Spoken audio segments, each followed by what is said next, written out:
Bank Nifty तो है मजबूत, लेकिन निफ्टी सुधरने का नाम नहीं ले रहा। अब बड़ा सवाल ये कि हफ्ते के आखिरी दिन 10,600 टूटेगा तो नहीं ना, और क्या क्लोजिंग थोड़ी अच्छी सम्मानजनक हो पाएगी, ये है बड़ा सवाल। लेंगे इसका जवाब।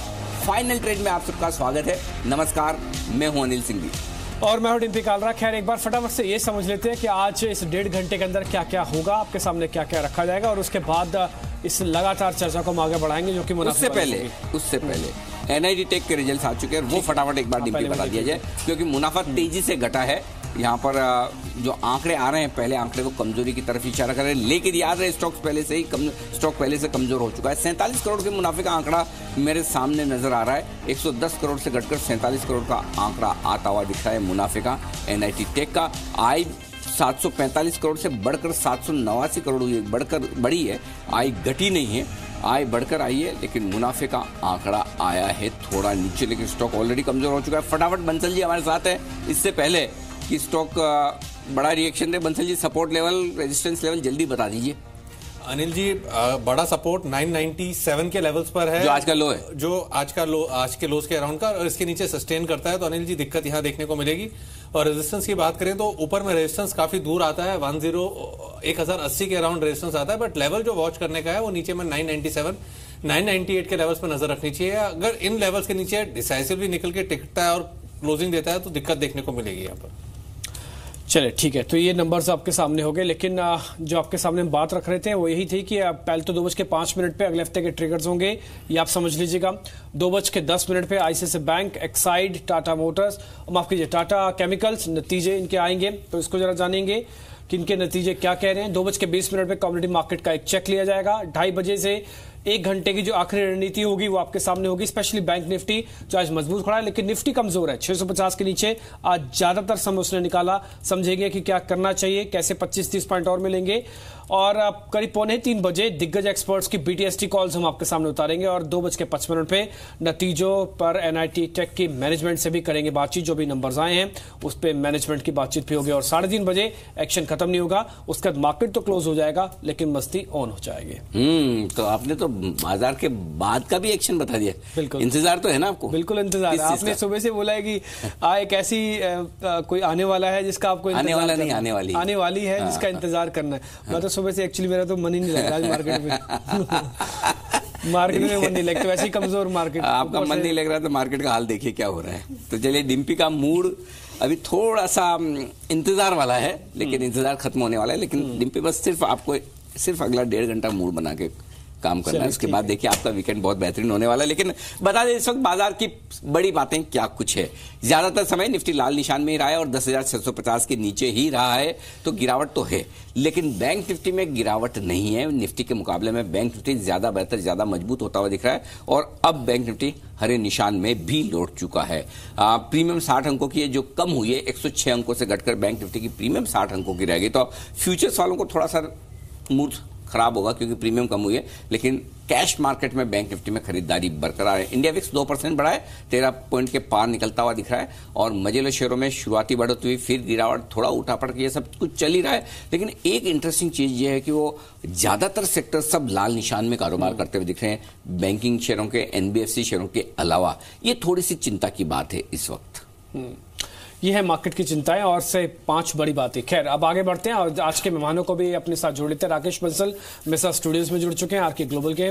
शुभम अग्रवाल हैं, उनसे हम बातचीत करेंगे, उनसे भी टेक्निकल कॉल जानेंगे। अविनाश गौरक्षकर भी हैं जॉर्डर कैपिटल के, उनसे भी हम बातचीत करेंगे और समझेंगे फंडामेंटल पॉइंट ऑफ व्यू से क्या करना चाहिए। इससे पहले एक बार फिर से हमें जाना चाहिए एनआईटी टेक के नतीजों पर, क्योंकि नतीजों के बाद बड़ा तेज उछाल आता हुआ दिख रहा है, और हम यही कह रहे थे कि नतीजों के पहले जो होना था हो चुका है, अब गिरे ना। और बंसल जी ने बहुत ही बेहतरीन स्टॉप लॉस दिया। बंसल जी, भाग रहा है स्टॉक, कितना दौड़ लगाएगा? अब रिवाइज स्टॉप लॉस जरा दे दीजिए। अनिल जी, ऊपर में 1080 से पहले कोई रेजिस्टेंस नहीं है, काफी शार्प वोलेटिलिटी देखने को मिली है, और ऊपर में मुझे लगता है कि मतलब 1080 तो जाएगा, 1070-80 तक अनिल जी क्लियरली ये स्टॉक जा सकता है। और टेक्निकली अनिल जी, अगर आप स्टॉप लॉस की बात करते हैं तो वी शेप रैली देखने को मिली है, जब हमने डिस्कस करा है। तो यहाँ पे stop loss Anil ji, near by stop loss अगर आप देखें तो 1004-5 से पहले का कोई स्टॉप लॉस नहीं है। 997 बोल रहा था, 1002 पे स्टॉप लॉस आता है, क्योंकि वी शेप रैली में स्टॉक भागा एकदम से।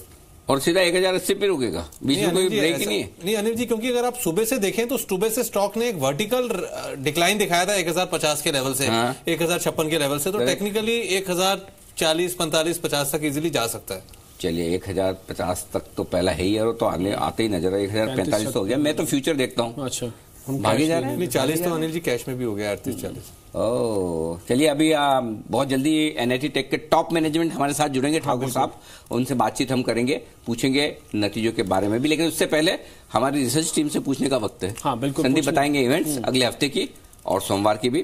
पूजा बताएंगे हमें आईसीआईसीआई बैंक का अनुमान, जो सोमवार को आने वाले नतीजे।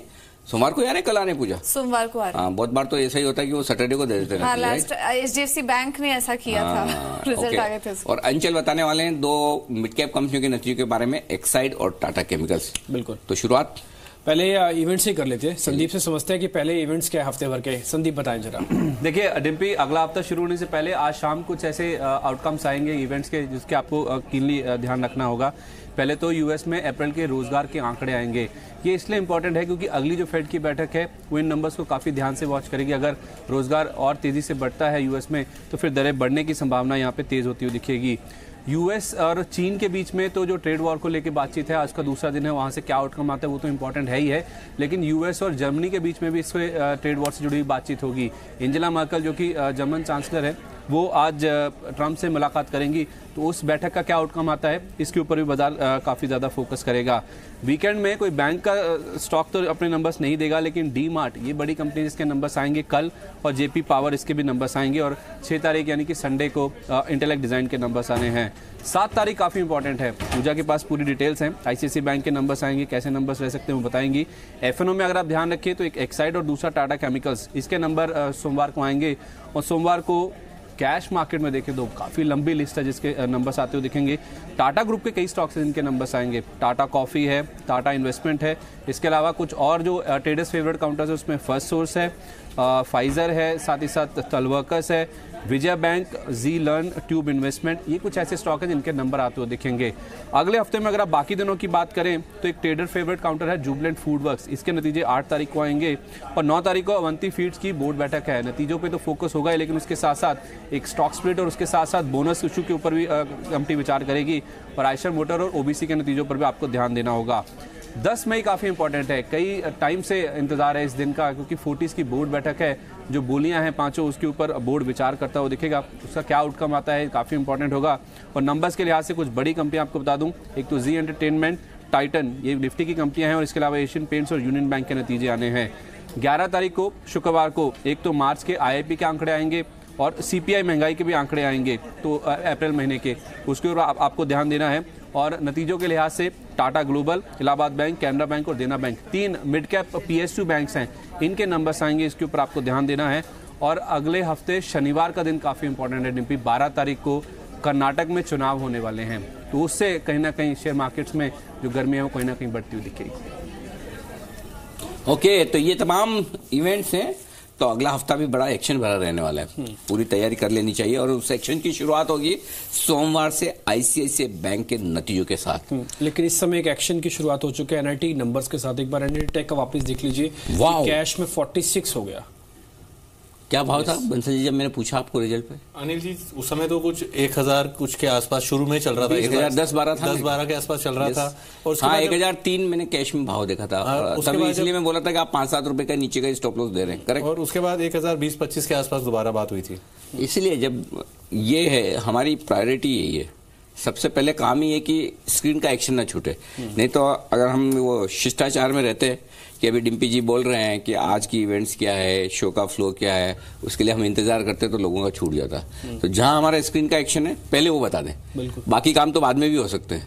और इसीलिए हमने तुरंत एनआईटी टेक के नतीजे बताए कि नतीजे आए हैं, देख लीजिए, फटाफट स्टॉक भागने को तैयार है। 1050-55, वाह बिल्कुल।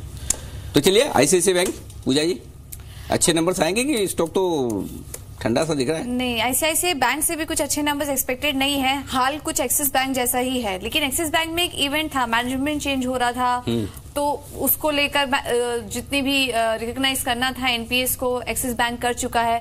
आईसीआईसीआई बैंक के संदर्भ में स्ट्रीट काफी डिवाइडेड है, क्योंकि पता ही नहीं है कि आईसीआईसीआई बैंक भी कितना रिकॉग्नाइज कर ले और कितनी प्रोविजनिंग बैंक को करनी पड़े और स्लिपेजेस कितने निकल कर आएंगे। तो क्योंकि आरबीआई के ने कुछ नए नियम जारी किए थे एनपीएस को लेकर, और अगर उस हिसाब से चले, अगर उसको देखें तो इस बार भी आईसीआईसीआई बैंक को कुछ स्ट्रेस्ड एसेट एनपीए में देखने को मिल सकते हैं। तो वो नंबर किस तरीके का होगा इस पर अभी कुछ अंदाजा नहीं है, स्ट्रीट डिवाइडेड है इसको लेकर। कुछ तो ये भी अनुमान कर रहे हैं कि शायद इस बार आईसीआईसीआई बैंक नुकसान पोस्ट करते हुए नजर आए। क्या बात है, नुकसान? जी, ये तो इतिहास में पहली बार होगा। जी, जैसा है कि एक्सिस बैंक ने भी देखने को मिला था। तो क्वार्टर 4 में आईसीआईसीआई बैंक किस तरीके का स्टेप लेती है, क्योंकि प्रोविजनिंग तो बैंक को काफी करनी पड़ेगी, और इसका रीजन भी ये है क्योंकि आईसीआईसीआई सिक्योरिटीज में जो हिस्सा बिक्री हुई थी उससे कंपनी ने रकम काफी अच्छी जुटाई है, करीब 4000 करोड़ की रकम जुटाई है, और उसका जो इस्तेमाल है कंपनी प्रोविजनिंग में करेगी, और जिसकी वजह से हमारा अनुमान है कि शायद उसकी वजह से मुनाफे को थोड़ा सपोर्ट मिलेगा। इसलिए हमारे पोल के मुताबिक हम नुकसान की तो उम्मीद नहीं कर रहे हैं, लेकिन गिरावट रहेगी। 40% की गिरावट मुनाफे के फ्रंट पर देखने को मिल सकती है। ग्रॉस एनपीए के आंकड़े इस बार भी वहां पे दिक्कत ही रहेगी। 7.8% के सामने जो आंकड़ा है 9.2% के आसपास देखने को मिल सकता है। दिक्कतें रहेंगी, लेकिन कितनी ज्यादा दिक्कत रहेगी, अगर अनुमान के मुताबिक रहता है फिर तो ठीक है, लेकिन कितनी ज्यादा दिक्कतें दिखेंगी ये काफी इंपॉर्टेंट होगा, और कॉमेंट्रीज काफी इंपॉर्टेंट होगी आईसीआईसीआई बैंक की तरफ। चलिए आगे क्या कुछ कहते हैं वो ज्यादा अहम होगा। और इस बीच 1070 तक पहुंच गया एनआईटी टेक। टारगेट क्या है बंसल जी? 1080 की बात कर रहे थे। अभी भी जिसके पास पड़ा है स्टॉप लॉस जरा ऊपर कर दें क्या? अब तो अनिल जी ऊपर करना चाहिए। रीजन ये है कि जो सुबह के हाई थे 1055-56 के हाईस थे, पार हो गए, वो पार हो गए। तो जो स्टॉप लॉसेस थे वो निकल चुके हैं अनिल जी, और स्टॉक अब आज के हाईस के ऊपर चल रहा है स्टॉक। और टेक्निकली अनिल जी अब स्टॉप लॉस 1030 के अराउंड का बनता है। 1000 टारगेट क्या रखना है अनिल जी? 1080 का एक लेवल शुरू में डिस्कस हुआ था, एक बार वो आया तो फिर रिवाइज करेंगे। आगे उसमें बचा क्या है? 1080 में क्या 10 रुपए बचे हैं? बंसल जी आगे का बता ही दो ना, बार बार पूछना ना पड़े, मतलब आप समझ रहे हैं ना मेरी बात? हाँ अनिल जी, 1080 के बाद अनिल जी 1095 1100 के करीब का। शर्मा क्यों रहे? आइए ये देखिए। अच्छा आप कैश देख रहे हैं फ्यूचर देख रहे हैं? मैं कैश देख रहा हूँ। चलिए कोई बात नहीं, आप मेरे से 5-7 रुपए पीछे है, ठीक है। मेरी स्क्रीन पे 1075 आ चुका है, 1073 का हाई बना है, ठीक है। 1080 आने के बाद बट अनिल जी एकदम स्टॉक अपने हाईस के आसपास आ गया है। जो मॉर्निंग में जो शॉर्ट्स क्रिएट हुए थे वो तो कवर हो रहे हैं। हाँ चलिए ठीक है। एक्साइड और टाटा केमिकल्स, अंचल तैयार हैं आप? बिल्कुल तैयार हैं। बताइए। टाटा केमिकल्स से नंबर्स काफी इंटरेस्टिंग रहेंगे इस बारी क्वार्टर में। अगर आप कंपनी की आय देखिए, अच्छी ग्रोथ करीब 3.5-4% बढ़ती हुई दिखेगी टाटा केमिकल की आय, लेकिन सारा दारोमदार होगा मुनाफे के फ्रंट पे। अगर आप एडजस्टेड मुनाफा देखेंगे महज 2% ही बढ़ रहा है, लेकिन इस क्वार्टर में कंपनी ने अपने यूरिया फर्टिलाइजर कारोबार को बेचा था और उससे करीब 2680 करोड़ में ये कारोबार बेचा गया था। जो जितने भी एनालिस्ट हैं वो बटे हुए हैं, कुछ का मानना है पूरा का पूरा सम इस बार ही आपको क्वार्टर 4 नंबर्स में दिखेगा, लेकिन औसत ये मान रहे करीब 1700 करोड़ तक की रकम इस बार कंपनी के मुनाफे में जुड़ेगी। तो इसीलिए जब रिपोर्टेड मुनाफा आएगा वो बहुत ज्यादा एस्केलेटेड आएगा। एडजस्टेड आधार पे देखिए कितनी रकम इन्होंने यूरिया कारोबार से जोड़ी है अपने नंबर्स पे, और एडजस्टेड मुनाफे फोकस करिएगा।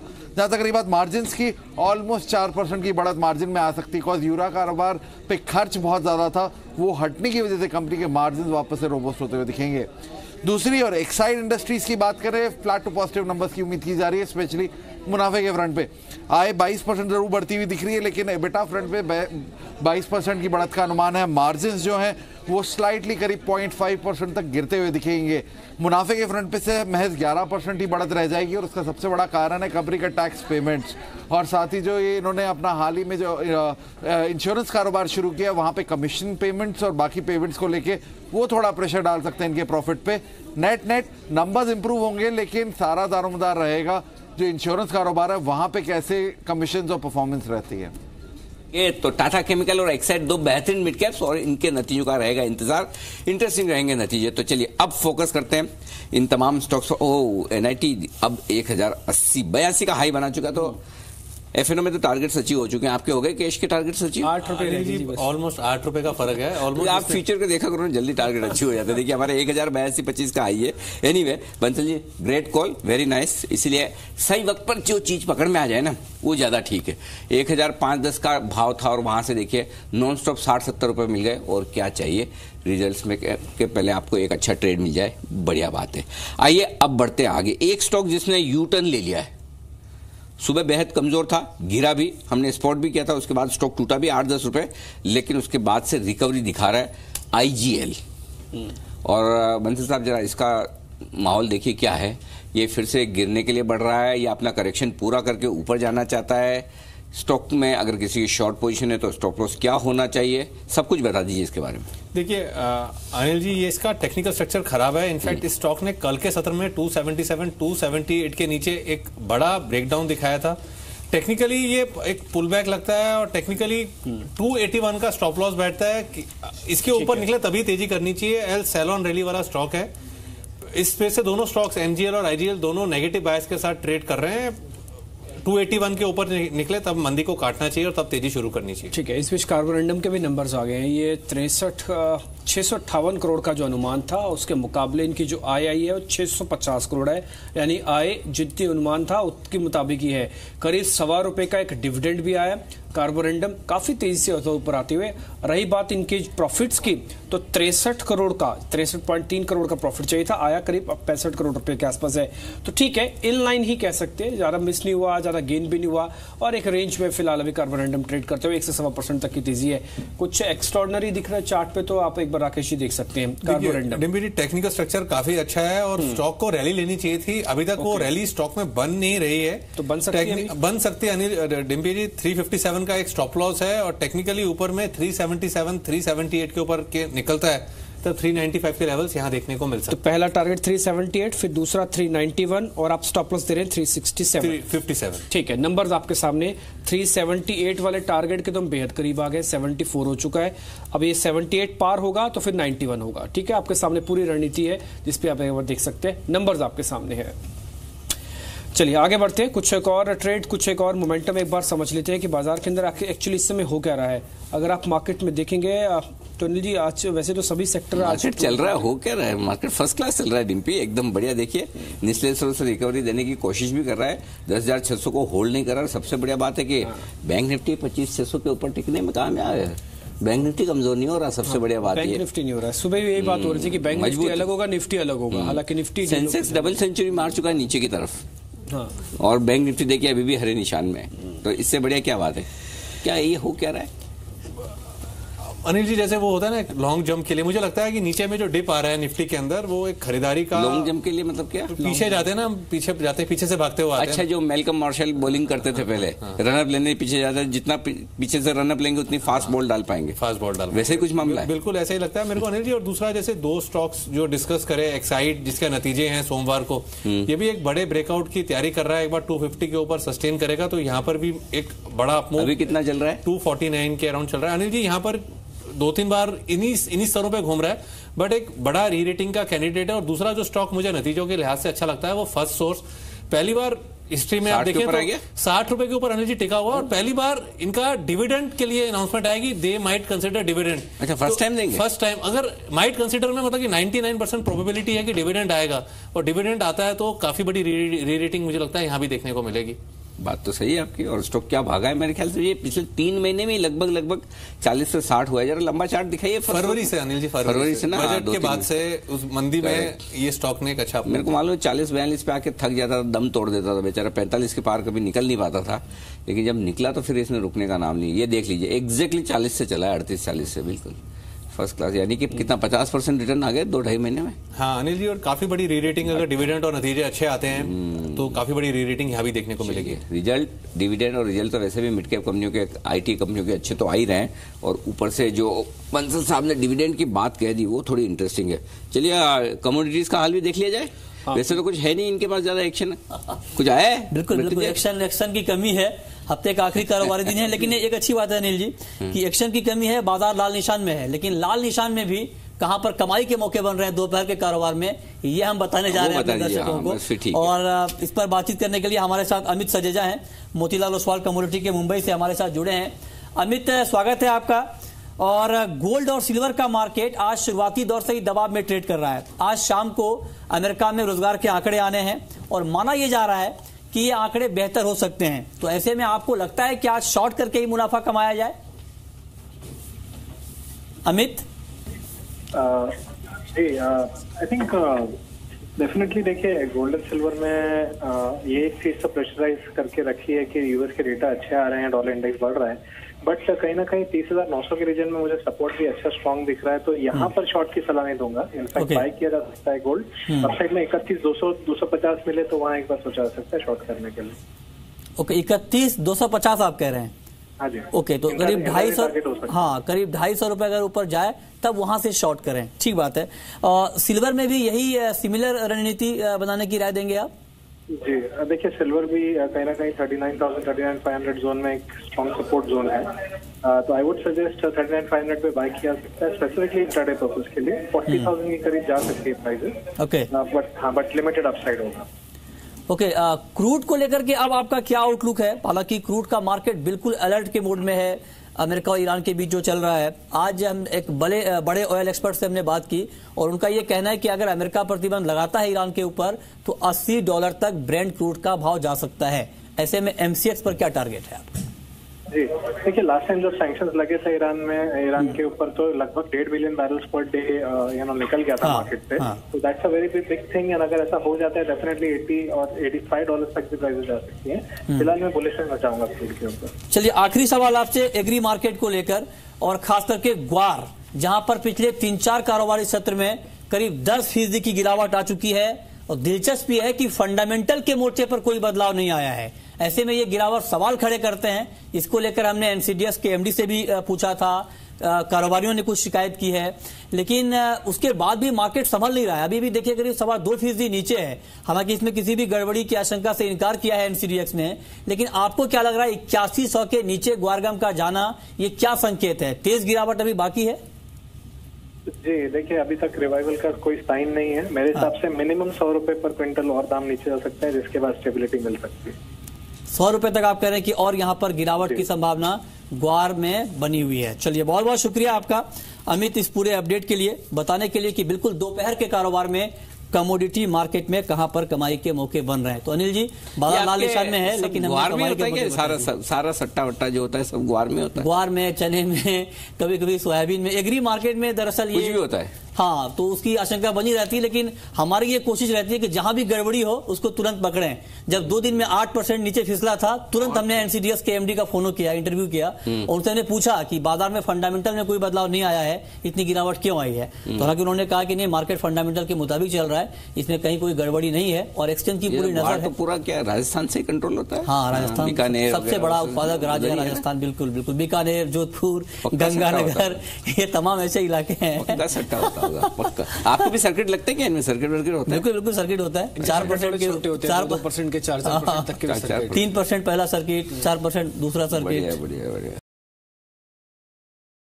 कमोडिटी के कम थोड़ी की मैं अब तक बचा हूँ, मेरे काम नहीं पड़ा। हाँ तो 2 हमारे दिग्गज है, मृत्युंजय और डिम्पी, जिन्होंने बड़े शो किए ही है।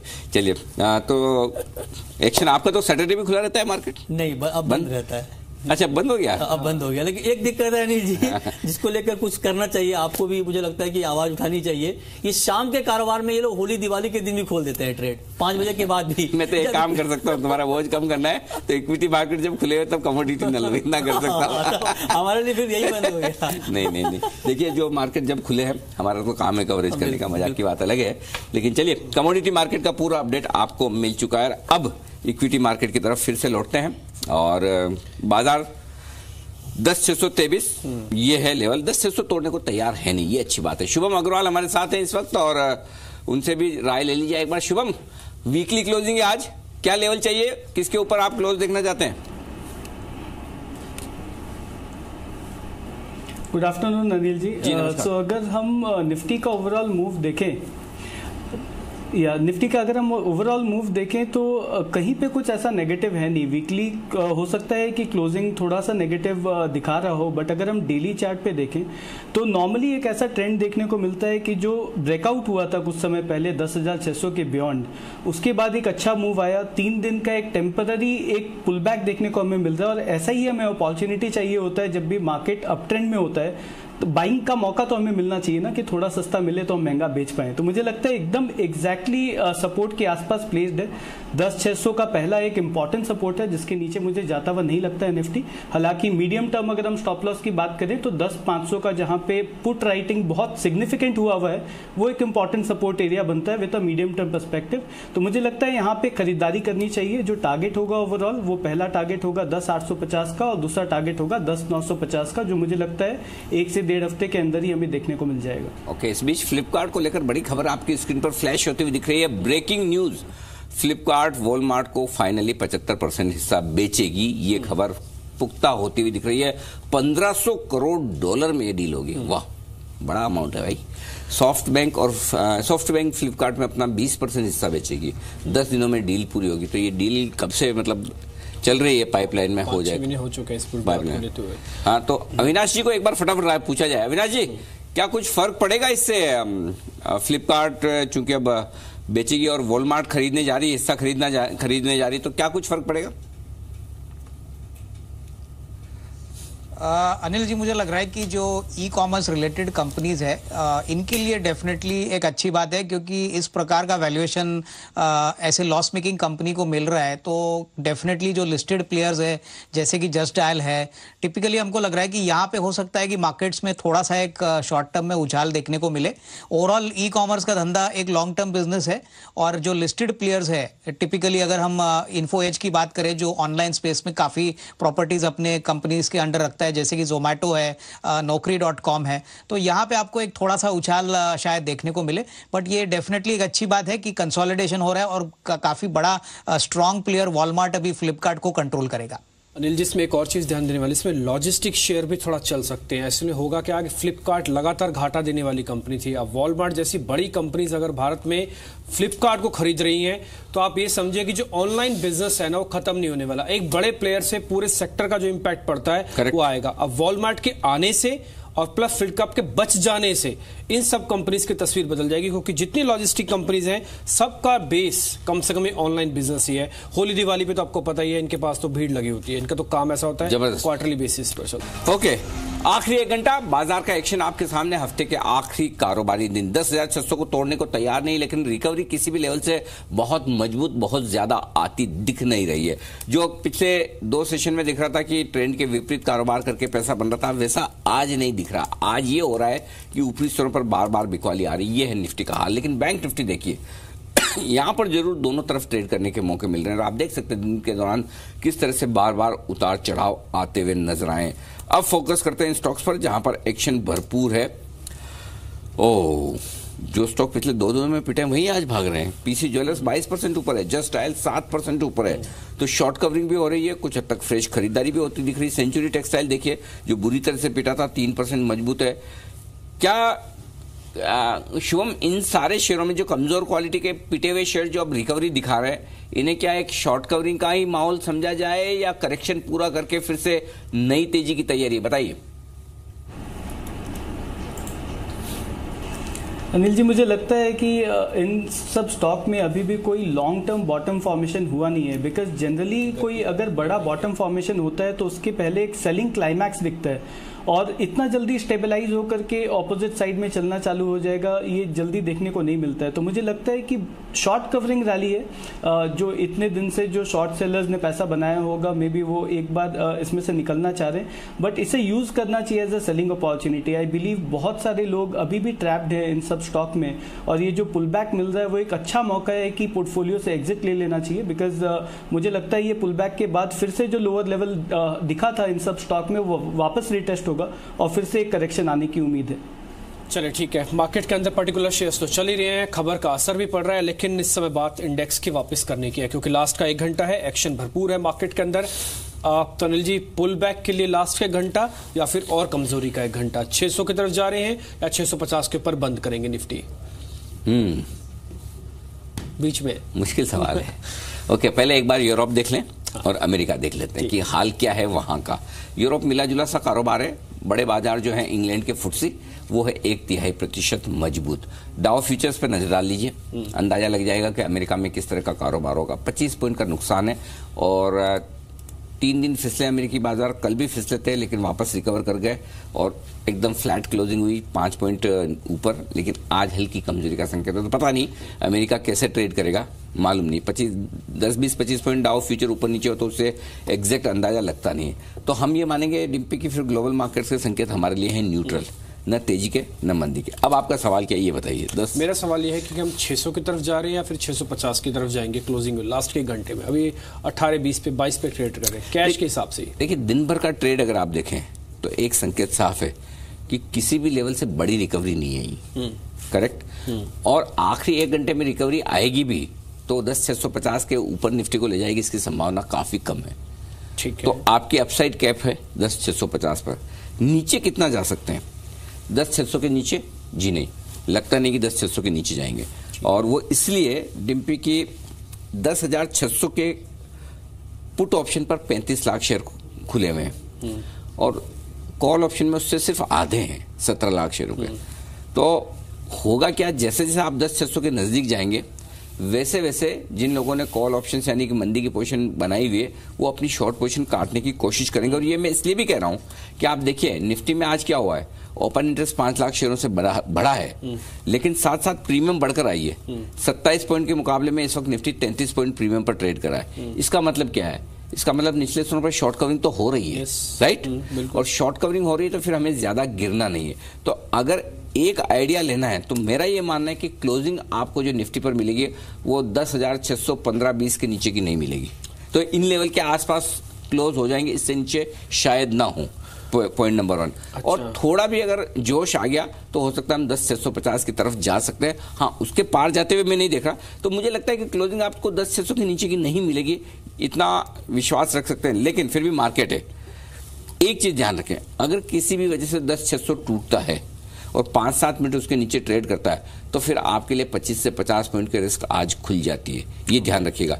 तो 10,600 बेहद क्रूशियल लेवल है, नहीं टूटना चाहिए, टूटेगा नहीं ऐसा मेरा मानना है। और अगर ऐसी सिचुएशन में आपको 10,615, 10,610 के आसपास मिले तो निफ्टी एक खरीद सकते हैं, लेकिन वो कितना जल्दी मिलता है उस बात पर डिपेंड करेगा। ज्यादा लेट मिले तो फिर आपको वापस ऊपर बेचने का मौका मिलेगा नहीं। तो मैं सोच रहा हूँ कहीं कहीं यही 10,625-30 के आसपास, 10,620 के आसपास से क्लोजिंग हो जाएगी। क्लोजिंग यही हो जाएगी, क्लोजिंग भी ये हो जाएगी। अगर एक झटका लग गया तो 25 पॉइंट आ भी जाए। हाँ, तो एक काम करते हैं 600 का। नहीं तो इसमें एक काम करिए ना, फिर बेटर एक कॉल ऑप्शन खरीद ले। लेकिन कॉल 25 पॉइंट में ज्यादा रिएक्शन शायद देगी नहीं। करेक्ट, ये भी सही है। वो उसमें क्या होगा कि वो रेंज में वो फंसा हुआ रह जाएगा और टाइम लैग खत्म हो जाएगा। हाँ, लेकिन अगर इस वक्त एग्जैक्टली 10,625 पे आपको ट्रेड करनी है दोनों तरफ में एक तरफ, तो फिर आपको ट्रेड तेजी की तरफ करना चाहिए, नहीं कि मंदी की तरफ। भले ही दिन भर में आपको एक भी रिकवरी नहीं मिली, लेकिन फिर भी मैं ट्रेड एक बार की तेजी वाला ट्रेड करना ज्यादा 600 का लगा लेते हैं एक स्टॉप लॉस। 600 पे एक स्टॉप लॉस डालते हैं। 20-22 पॉइंट है जाने के लिए, उतने पॉइंट आने के लिए 1:1 की रेशियो है। देखा जाएगा शुक्रवार के दिन क्या मिलते हैं, 25 पॉइंट आते हैं या फिर जाते हैं। अच्छा, एक और चीज, बैंक निफ्टी पे क्या करना चाहिए? हाँ, उसमें एक और चीज बदलू कि अगर आपका ट्रेड ये 1 ही घंटे का है तो ठीक है। हाँ, 1 ही घंटे का। हाँ, और अगर अगले हफ्ते तक का है तो फिर मैं एक चीज बता दूं, क्योंकि आज सुबह मैंने कमेंट्री में ये कहा था कि 10,675 के नीचे अगर आप बंद होते हैं तो आप थोड़े कमजोर हैं, तेजी की पोजीशन को कम करें। तो वो स्टॉप लॉस वहां पर ट्रिगर हो रहा है क्लोजिंग बेसिस पर, लेकिन क्लोजिंग बेसिस पर आपको अपनी तेजी की पोजीशन खत्म करनी है। ये स्टॉप लॉस आपका 10,600 के नीचे की क्लोजिंग पे होता है, वो ट्रिगर नहीं हो रहा। तो अगर आपकी कमजोर लॉन्ग है, ऊपर के स्तरों की लॉन्ग पोजीशन बनी हुई है और जिस पर आप ज्यादा रिस्क नहीं लेना चाहते हैं, तो वो पोजीशन आज आप हल्की करके जाएं। अब आइए बैंक निफ्टी पर आपका सवाल। बैंक निफ्टी पे क्या जानना चाहते हैं? बैंक निफ्टी में क्या करना चाहिए, क्योंकि आज का दिन भर के कंसोलिडेशन 600 के ऊपर दिन भर का टिके रहना, एक तो ये मैसेज क्या, और दूसरा अभी मेरे लिए 1 घंटे में कुछ बचा है या फिर ऐसे निकल जाएगा 600-650 के बीच में? देखिए, बैंक निफ्टी में 25,600 ज्यादा अहमियत वाला लेवल है। हाँ। जिस पर 3 लाख शेयर पुट में और 2 लाख शेयर कॉल्स में खड़े हुए हैं, तो लगभग बराबरी वाला मामला है। थोड़ा सा पुट में यानी कि तेजी की तरफ पोजीशन हल्की सी ज्यादा है। अब होगा क्या, ये जिस तरह की पोजीशंस बन रही है, आपको 25,500 तोड़ना नहीं है, ठीक है, और 25,700 के पार जाना नहीं है। तो अगर बैंक निफ्टी में ट्रेड लेना है तो मैं ट्रेड तेजी का ही लूंगा। इसमें एक और काम डिम्पी जो आप कर सकते हैं वो ये, जब आपने बैंक निफ्टी पूछ लिया तो बेटर ये कि आप अगर ट्रेड लेना है, तेजी का ट्रेड लेना है, बैंक निफ्टी में लीजिए, मंदी का लेना है तो निफ्टी में ले लीजिए। तो या और दोनों लो तो आपकी हेजिंग भी है, क्योंकि अगर बढ़ेगा तो बैंक निफ्टी ज्यादा बढ़ेगा, घटेगा तो निफ्टी ज्यादा घटेगा। तो आपको दोनों तरफ प्रॉफिट मिल भी सकता है और दूसरा साथ साथ आपकी हेजिंग भी हो सकती है। तो बेटर ये है कि बैंक निफ्टी आप अगर अभी खरीदें 25,550 का स्टॉप लॉस लगा लीजिए और 25,700 675 25,700 इसके ऊपर का भी नहीं, आज के हाई के आसपास आए प्रॉफिट बुक कर लीजिए। लेकिन पता नहीं, ऐसा फीलिंग आ रहा है कि बड़ा मुंह कुछ होगा नहीं, रह जाएगा यही बैंक निफ्टी 50 पॉइंट के दायरे में, निफ्टी 15-20 पॉइंट के दायरे में, यही ऐसे ही आज खत्म हो जाएगा। तो लग नहीं रहा कि आखिरी 1 घंटे में बड़ा मुंह आना चाहिए। थोड़ा वॉल्यूम कम कर लेते हैं, अगर ट्रेड ले रहे हैं तो वॉल्यूम को कम कर लेते हैं, जहाँ पे 5 लॉट है वहाँ पे 2 कर लेते हैं। क्योंकि अब क्या है कि अगर आपको बहुत छोटे रेंज में ट्रेड करना है तो फिर ट्रेड करके फायदा क्या है, अनलेस कि आप एग्जैक्ट सही लेवल पे घुसे और सही लेवल पर निकले, तो बेटर है कि ना करें तो भी कोई फर्क नहीं पड़ता। ठीक है, छोड़ देते हैं आज का दिन। वैसे भी आज सुबह से हम यही कह रहे थे कि दिन निकाल लो, आज दिन निकाल। अच्छा बंसल जी, आज हम सुबह से यही बात कर रहे थे, आज कुछ होना नहीं है, बेटर है कि दिन निकाल लो।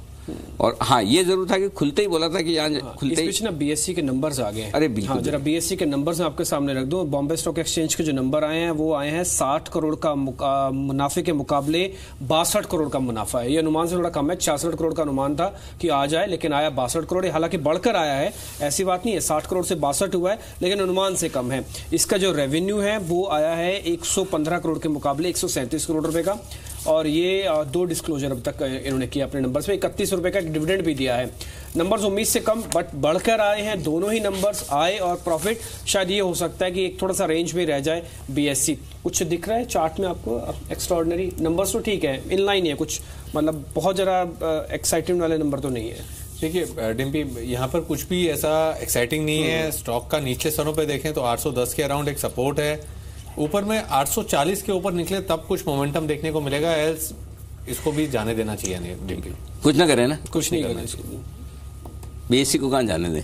बीएससी को नहीं, इसको स्टॉक को, क्योंकि काफी आप देखें तो इशू प्राइस से ये स्टॉक नीचे चल रहा है, लिस्टिंग प्राइस से नीचे चल रहा है, लिस्टिंग प्राइस से नीचे चल रहा है और स्टॉक साइडवेज है। नीचे में 810 के अराउंड एक सपोर्ट है, 840 एक रेजिस्टेंस है, 840 टूटेगा तब शायद एक मोमेंटम देखने को मिले। सर्किट लग गया पीसी ज्वेलर्स में 30% का। वाह, शानदार, आज का सबसे बेहतरीन। आज का क्या, कल से? अच्छा, ये कुणाल जी बोल रहे थे कि इसको जो लोग फंसे हुए हैं उनको 160 से 180 की रेंज में बेचना चाहिए। वो रेंज आ रही है, कहाँ निकलना चाहिए, कहाँ से निकलना शुरू करना चाहिए? जिन लोगों के पास तेजी की पोजीशन बहुत पड़ी है, बंसल साहब, सबका मतलब जान में जान आई, थोड़ी सांस अटकी हुई थी सबकी, लोग आईसीयू से वार्ड में शिफ्ट हो रहे हैं। देखिए अनिल जी, इसमें जैसे आप पूछ रहे थे ना, इसमें जो रिबाउंड है ना वो बेसिकली शॉर्ट कवरिंग नहीं है, उसको डेड कैट बाउंस बोलोगे जिस तरीके से गिरा है। और जब इसका बायबैक अनाउंस हुआ था तब लग रहा था शायद मुझे कि पुल बैक 250। ये कहावत बनी कैसे, मैं ये जानना चाहता हूँ, डेड कैट बाउंस। देखिए आप अनिल जी ये स्टॉक को देखें, ऊपर से गिरता आ रहा है, 574 से जो चीज गिरती हुई डबल डिजिट में आ जाए तो वो गिरना नहीं होता, वो तो मरना ही है एकदम डेड कैट बाउंस। तो सही है, बिल्कुल। और अब टेक्निकली देखें तो जब बायबैक अनाउंस हुआ तब मेरे को लगा शायद 250 रुपए के लेवल्स आए, वो बिकवाली के लेवल्स होंगे, वो लेवल्स आए नहीं। तो टेक्निकली 180 190 तक एक मिनट, मुझे एक फॉर्मूला बता दो, जिस का भाव है वो वहां निकलते जाएगा। निकलना चाहिए, बिल्कुल निकलना चाहिए। अच्छा, और जिसको लॉस में भी बेच के निकलना हो, सपोज किसी के पास 250, देखो 275 के नीचे का किसी का लिया हुआ है तो उसकी जवाबदारी तो हमारी है नहीं, क्योंकि 275 280 पे हमने ठोक के बोल दिया था भाई ये तो जाने को तैयार। उसके बाद किसी ने खरीदा तो उनकी मर्जी है। उसके पहले का अगर किसी का फंसा हुआ है बाय, तो उसको एग्जिट मिलेगा क्या, उनकी बाइंग प्राइस आएगी क्या, ये बताइए मुझे। नहीं, मेरे को नहीं लगता है कि उससे पहले तो उन्हें कहाँ बेच देना चाहिए फिर? मेरे को भी देखिए अभी तो ना ये देखना चाहिए अनिल जी कि ये अभी जहां चल रहा है 158 के अराउंड चल रहा है कि ये आज ये क्लोजिंग 160 के ऊपर देता है कि नहीं देता है। अच्छा, ठीक है। अगर 160 के ऊपर की क्लोजिंग, एक कन्विंसिंग क्लोजिंग आ जाती है तब ये जो मूव है ना ऊपर का, जो अप मूव चल रहा है, ये 210 से लेकर 215 तक एक्सटेंड हो सकता है और उस जोन में फिर इसको ऊपर की तरफ बेचना चाहिए। ठीक है, तो ये तो होगी पीसी ज्वेलर्स की बात, लेकिन ये शानदार मूव है।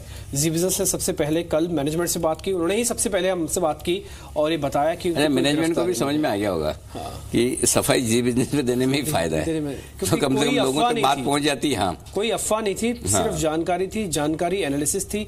यही वो शेयर है जो कि 220 से ऊपर पता लगा था कि कम। अच्छा, एक और चीज मैं बताऊं आपको डिम्पी, मुझे बहुत सारे ट्विटर पे मैसेज ऐसे भी आए कि आप 100 रुपए में जब मतलब आपने जब उनके प्रमोटर से बात की और बात करके ये बोला कि कुछ भी खराब नहीं, ये नहीं। मैंने कहा मैंने थोड़ी बोला, वो तो प्रमोटर ने बोला। भाई अगर प्रमोटर आके बोल रहा है कि मेरे रिलेटिव्स ने नहीं बेचे, हमने शेयर नहीं बेचे, खाली फंड की बिकवाली है। और उस समय आपको याद है हमने यही स्टेटमेंट दिया था बंसल जी कि अगर जो प्रमोटर कह रहे हैं वो सही है और कोई बुरी खबर और नहीं आती, तो इस स्टॉक का बॉटम हो गया। तब 95 का बॉटम, 96 का बॉटम लगाया था और हमने 100 रुपये में इंटरव्यू किया था। तो हमारा काम तो ये है कि हम सही खबर, लोग तो चला रहे हैं कि वो अरेस्ट हो गए, ये हो गया, वो हो गया, फालतू में पैनिक करवा के क्या फायदा। आपने एक चीज और भी बोली थी, जब पहली बार आपने इंटरव्यू लिया था, कि अकेले ऐसे प्रमोटर हैं जो बुरे वक्त में भी आगे क्लियर कट हिम, और उस दिन भी इन्होंने मतलब दोनों वक्त बात की, और दोनों वक्त उन्होंने जी बिजनेस को चुना बात करने के लिए। और हमारा तो काम, अच्छा ऐसा नहीं कि हम कोई हमें हमारा वो प्रोमोटर से लगाव है, हमने तो 260, 270, 80 में भी सबसे पहले हम नहीं बोला कि ये तो स्टॉक जाने को तैयार है। आपके शेयर में क्या हो रहा, हमने सबसे पहले सवाल पूछा था कि आपके शेयर में क्या हो रहा है, उसका रिकवरी भी। एक और चीज जो आपने उनके इंटरव्यू पूछी सबसे बेहतरीन थी कि क्या जब आप बायबैक करेंगे क्या प्रमोटर उसमें हिस्सेदार होगा कि नहीं होगा, क्या सिर्फ रिटेलर हिस्सेदार, उन्होंने पूरा विश्वास दिलाया था कि प्रमोटर नहीं होगा, ये सिर्फ रिटेलर्स के लिए होगा, बायबैक होगा। तो ये शेयर 161, 162 पे 33%, 30% सर्किट था, अभी खुल गया, वापस काम करना शुरू हो गया। प्रमोटर क्या जवाब देते हैं, मैनेजमेंट क्या जवाब देता है, उनका काम है, हमारा काम नहीं है। हमारा काम आपके काम के सवाल उनसे पूछना है, और वो हमने सारे पूछे।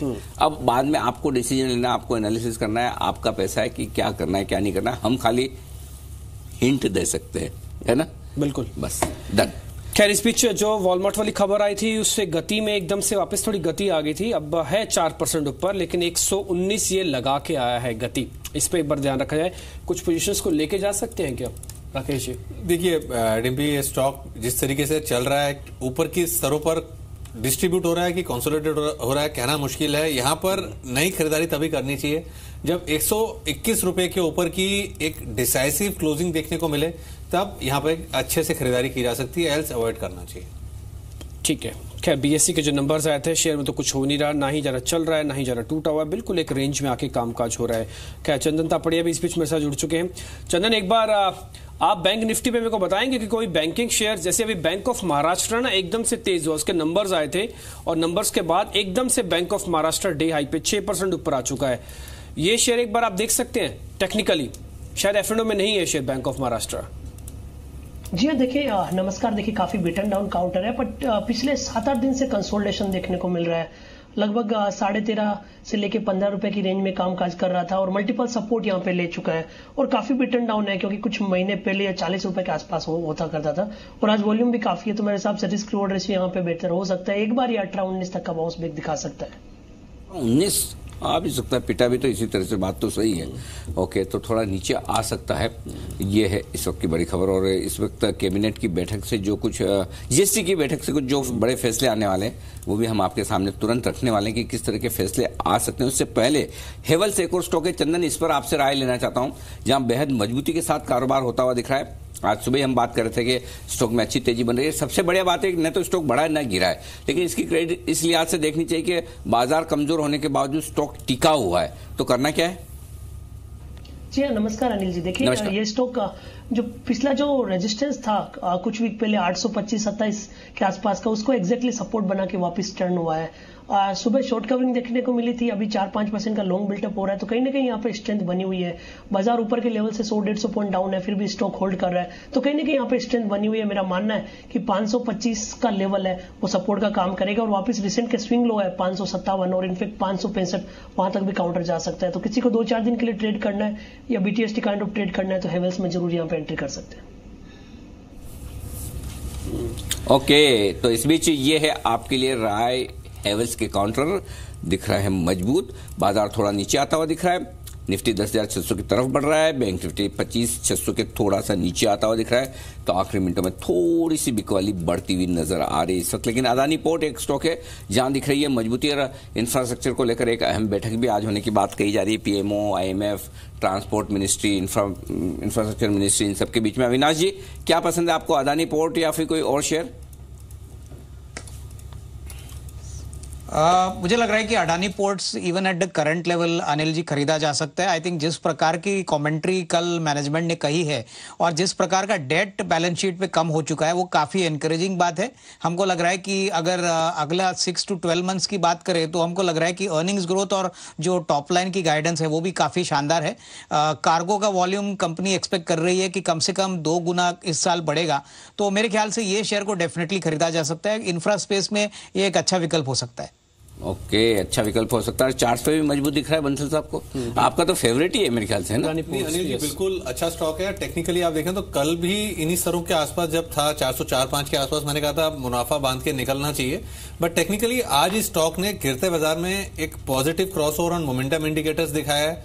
394 एक बेस है, वहां का स्टॉप लॉस होना चाहिए और टेक्निकली 420 421 के लेवल्स अनिल जी मुझे लगता है यहां देखने को मिल सकते हैं।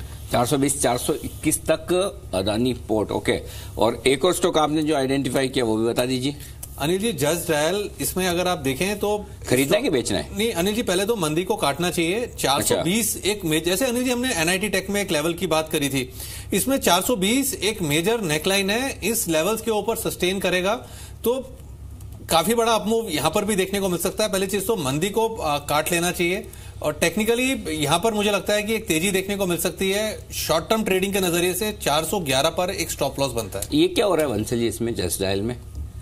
भाव बताइए, इधर क्या है? 410 फ्यूचर में 411, कैश में क्या है अनिल जी? कैश में भाव आ रहा है 421-22 का। 421 और फ्यूचर में 410 आ रहा है आपके भी? फ्यूचर अनिल जी मैंने लगाया नहीं, मैं फ्यूचर डिस्काउंट में चल रहा है। बात नहीं, लेकिन इतना डिस्काउंट क्यों? फ्यूचर में बढ़ा हुआ 30 रुपए, कैश में बढ़ा हुआ 30 रुपए। अच्छा, डिस्काउंट ऑलरेडी चल रहा है अनिल जी। नहीं, ये फ्यूचर है। फ्यूचर में बढ़ा है ये 30 रुपए, कैश में बताइए एक बार, कैश में कितना बढ़ा है अनिल जी? कैश और फ्यूचर में 11-12 रुपए का फर्क। 10 रुपए का डिस्काउंट आज बढ़ गया, इसका मतलब क्या है? डिस्काउंट बढ़ गया है। बेसिकली शॉर्ट सेलर है, इसके अंदर वो ट्रैप होगा, तभी मैं इस पे बार बार हाईलाइट कर रहा हूँ कि यहाँ पर एक्शन देखने को मिलेगा। मैं भी वो समझ गया, इसीलिए मैं बार बार हाईलाइट कर रहा हूँ। आपको एक और पॉइंट दे दिया मैंने कि शॉर्ट सेलिंग क्यों होगी, क्योंकि अनिल जी एक रीजन है, आप भी रिंग में गए हुए हैं, मैं भी रिंग में गया हूँ, तो ये जो प्रीमियम डिस्काउंट है तो ये रिंग वाले लोग ज्यादा अच्छे से समझते हैं। नहीं, वो लोगों को समझाना जरूरी है कि देखिए कितने शॉर्ट्स है वो आपको समझ में आना चाहिए। जब कोई स्टॉक कैश मार्केट में ऊपर और फ्यूचर में नीचे हो, जिसमें डिविडेंड वगैरह का कोई एडजस्टमेंट ना हो, तो फिर इसका मतलब क्लियर कट है कि शॉर्ट्स जरूरत से ज्यादा बने। तो हमारा तो काम है, चाहे शॉर्ट बनने की तैयारी हो या शॉर्ट कटने की तैयारी हो, दोनों तरफ बता दें। बेसिकली अनिल जी ये है कि जो शॉर्ट सेलर होता है उसको हमेशा एक प्रीमियम मिलता है, जो बेचता है फ्यूचर्स के अंदर जो बेचता है उसे प्रीमियम मिलता है, और जब फ्यूचर वाले को, बेचने वाले को प्रीमियम मिलना बंद होता है तब ये माना जाता है कि वो जो शॉर्ट सेलर है वो ट्रैप हो चुका है इसके अंदर। और अनिल जी इसका एक बेहतरीन एग्जांपल अगर कोई गूगल करे तो रिलायंस इंडस्ट्रीज इसका एक एग्जांपल है, जहां पर इतिहास के अंदर मार्केट के दिग्गजों ने शॉर्ट पोजीशंस बनाई थी और वो ट्रैप हुए थे।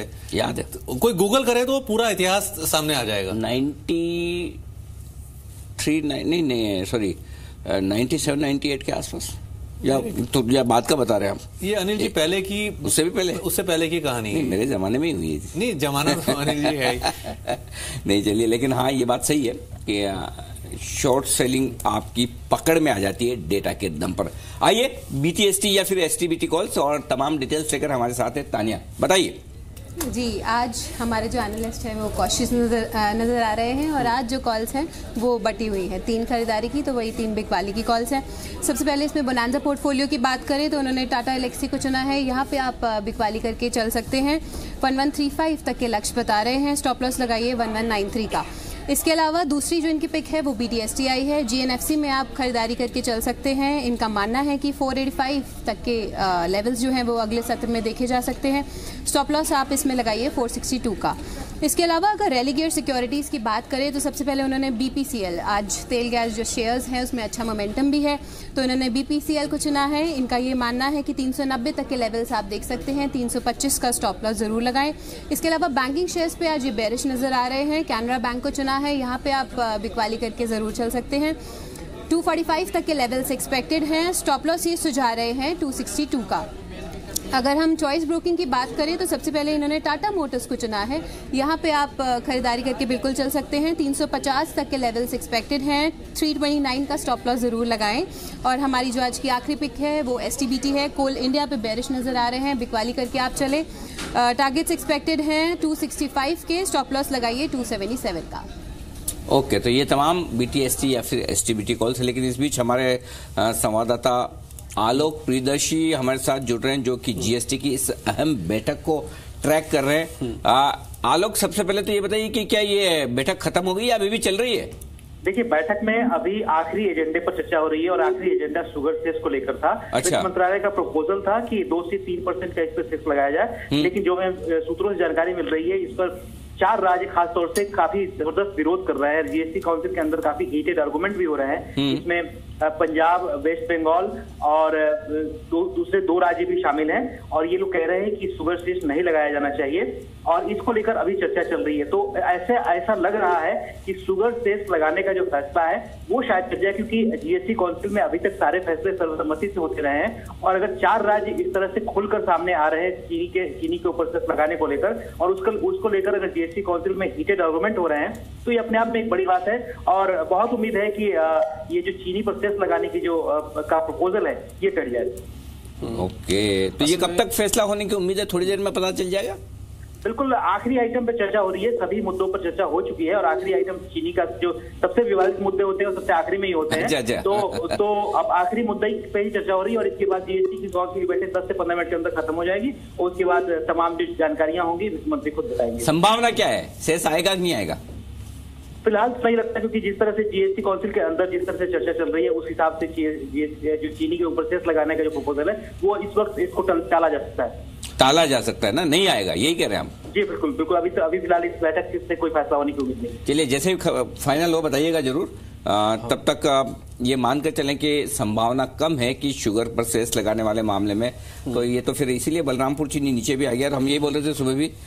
अनिल जी, इसमें एक और चीज भी है, जो राज्य बताए जा रहे हैं वो बीजेपी के नहीं है, वो बीजेपी के नहीं है। एक तो पहली बात ये, और दूसरा जो राज्य बता भी रहे हैं कि इसका विरोध कर रहे हैं उन सबकी एग्रो बेस्ड इकोनॉमी है, जिससे पंजाब, अगर आप सेस किसी रॉ मटेरियल वाली चीज पे लगा देते तो उनसे बनने वाले जो प्रोडक्ट है ऑलरेडी महंगे हो सकते हैं। तो इसलिए बंगाल, पंजाब का ये वाजिब भी लग रहा है कि उन्होंने क्यों सेस का विरोध कर रहे हैं। तो नॉन बीजेपी और दूसरा ये कॉस्टिंग का प्रेशर। तो चलिए, बलरामपुर चीनी सीमेंट के नंबर आ गए।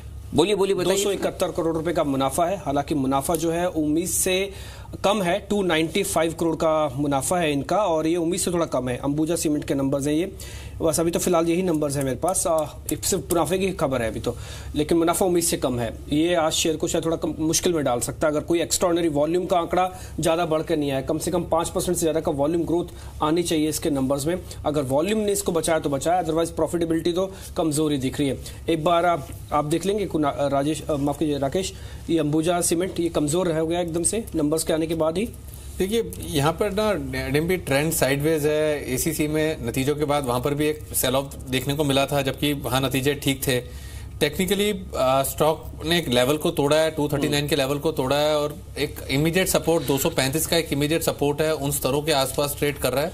235 के नीचे सस्टेन करता है तो 230 तक गिर सकता है स्टॉक, 230 तक गिर सकता है। अच्छा, ये दूसरा बलरामपुर चीनी भी अपने ऊपरी स्तरों से लगभग 3 रुपया कमजोर हो चुका है। 67 रुपए 80 पैसे और अब 64 रुपए 80 पैसे, यानी कि लगभग 3 रुपया कमजोर हुआ। तो हो गया इसका काम, कुछ हुआ अगर शुगर में नहीं तो ये शेयर चलेगा कैसे? बेच नहीं चाहिए। ये देखिए इसका चार्ट देखिए Anil ji, entire sugar space में सभी स्टॉक्स का जो रुझान नेगेटिव खराब है ना। एकमात्र स्टॉक जो नहीं गिर रहा है वो श्री रेणुका शुगर है। और कितना गिरेगा? पहले ही गिर चुका वो अनिल जी, ना उसने रैली में पार्टिसिपेट करा, ना उसने इंटायर शुगर रैली में भाव आता है उसका, भाव आता है उसमें कुछ इवेंट चल रहा है ना पिछले 1 साल से, क्या पिछले 2 साल से यही रेट होगा इसका। अच्छा, ऐसा है आसपास का। हाँ, इसका ईयरली चार्ट भी देख लेंगे आपको दिख जाएगा। बट अनिल जी, यहाँ शॉर्ट करने की राय नहीं दूंगा, बट अधिकतर जो बलरामपुर को करना है क्या शॉर्ट? क्योंकि अभी तक बैन में आया नहीं है ये। अगर आपकी इच्छा है तो अभी कर सकते हो। लास्ट टाइम ये बैन में आया था, उसके बाद कितना नीचे में कहाँ तक 55-56 आया था? कहाँ था अनिल जी? यही 63 रुपए के अराउंड का। ना 60 के नीचे तो मैंने देखा है, मुझे याद है। देखिए जरा ढंग से, यार गलत तो याद नहीं है डिम्पी? 60 के नीचे आया था बलरामपुर। शिवम जी जरा देखिए, रुपए के नीचे नहीं आया। अच्छा, तो ये तो नया लो बना है फिर तो और बढ़िया आपका चार्ट अच्छा हो गया फिर तो बेचने के लिए। बट अनिल जी, अभी भी उस लोस के ऊपर चल रहा है। सेलॉन रैली वाला क्या है लो? 63 रुपए का अनिल जी लो है इसका, 63 रुपए 40 पैसे का लो है। बट क्लियरली रेजिस्टेंस है ऊपर में 70 रुपए के अराउंड। लॉट साइज बड़ा है, उछाल पे ही बिकवाली करनी चाहिए यहाँ के अंदर। बट सेलॉन रैली वाले स्टॉक्स हैं। ठीक है, अंबुजा का एक और आंकड़ा भी आ गया, रेवेन्यू का आंकड़ा, ये भी कमजोर है। ये 29-25 के मुकाबले, यानी कि 2925 करोड़ के मुकाबले 2863 करोड़ है। तो यहाँ पर भी कमी आई है। प्रॉफिट में भी उम्मीद से ज्यादा कमी आई है। जो उम्मीद थी वो ये थी कि 297 करोड़ का कंपनी मुनाफा दिखाएगी, जबकि कंपनी ने मुनाफा दिखाया 272 करोड़ रुपए का।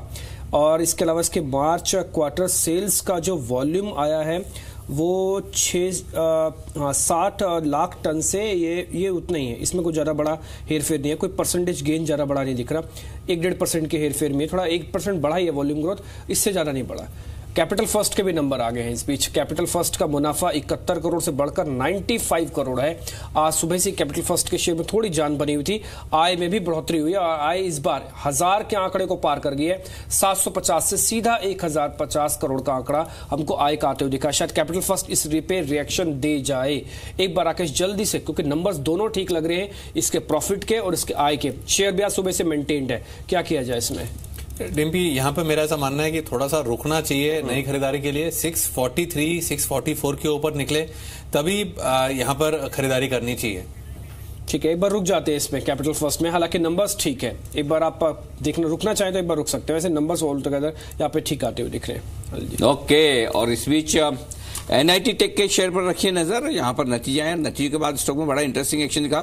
सबसे पहले जैसे नतीजा है, हमने आपको कहा भी था कि देखिए स्टॉक में नंबर्स उतने खराब नहीं है जितने कि लोगों को समझ में आ रहा है। उसके बाद स्टॉक लगभग 60-70 रुपए बढ़ा भी, 1000 से 1070-80 तक स्टॉक गया, फिर थोड़ा करेक्शन भी हुआ। देखिए क्या क्या है नतीजे आपके सामने रख दूं एक बार फटाफट। NIT टेक के नंबर्स कैसे हैं वो आप देख लीजिए। आय है 788 करोड़ की, 4% बढ़कर आई है NIT टेक की, और मुनाफा है 86 करोड़ का, जो लगभग 14% के आसपास बढ़कर आया है। पहले तो ये बताइए, हमारे साथ कंपनी के टॉप मैनेजमेंट कार्यक्रम में शामिल हो रहे हैं और उनसे हम बातचीत करते हैं। कंपनी के वाइस चेयरमैन और मैनेजिंग डायरेक्टर अरविंद ठाकुर साहब हमारे साथ हैं इस वक्त। ठाकुर साहब नमस्कार, स्वागत है आपका जी बिजनेस पर।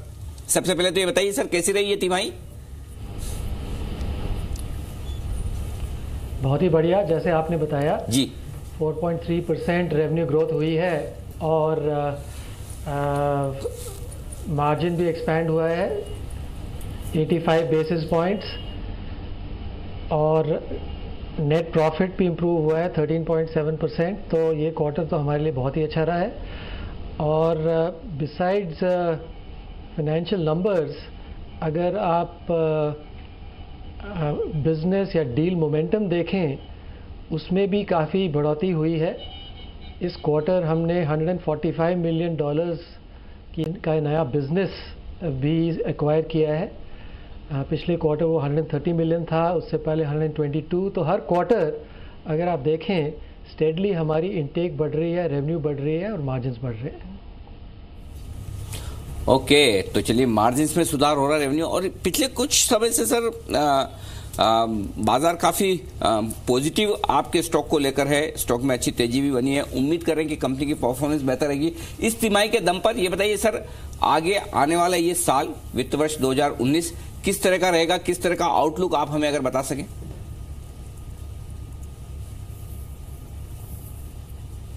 जिस तरीके से मैंने आपको समझाया, हमारी डील मोमेंटम को देखते हुए अगर आप देखें तो हम अगले साल एक एनहांस्ड ऑर्डर बुक के साथ एंटर कर रहे हैं, और ऑब्वियसली उससे हमारे अगले साल की ग्रोथ में बड़ा पॉजिटिव इम्पैक्ट रहेगा। और जिस किस्म का हम बिज़नेस कर रहे हैं उसकी क्वालिटी भी इम्प्रूव हो रही है। हमारा जो नया न्यू इमर्जिंग डिजिटल बिजनेस है उसमें ग्रोथ काफ़ी आई है। अगर इस क्वार्टर देखें तो डिजिटल रेवेन्यूज़ हमारी 9% sequentially quarter on quarter grow करी हैं, और अब वो 26% ऑफ आर रेवेन्यू मिक्स हो गई है। और डिजिटल रेवेन्यूज़ की मार्जिन्स भी अच्छी होती हैं। तो इस तरीके से अगर हम देखें तो रेवेन्यू ग्रोथ हमारी एक्सपेक्टेशन रहेगी और मार्जिन एक्सपेंशन की भी एक्सपेक्टेशन रहेगी।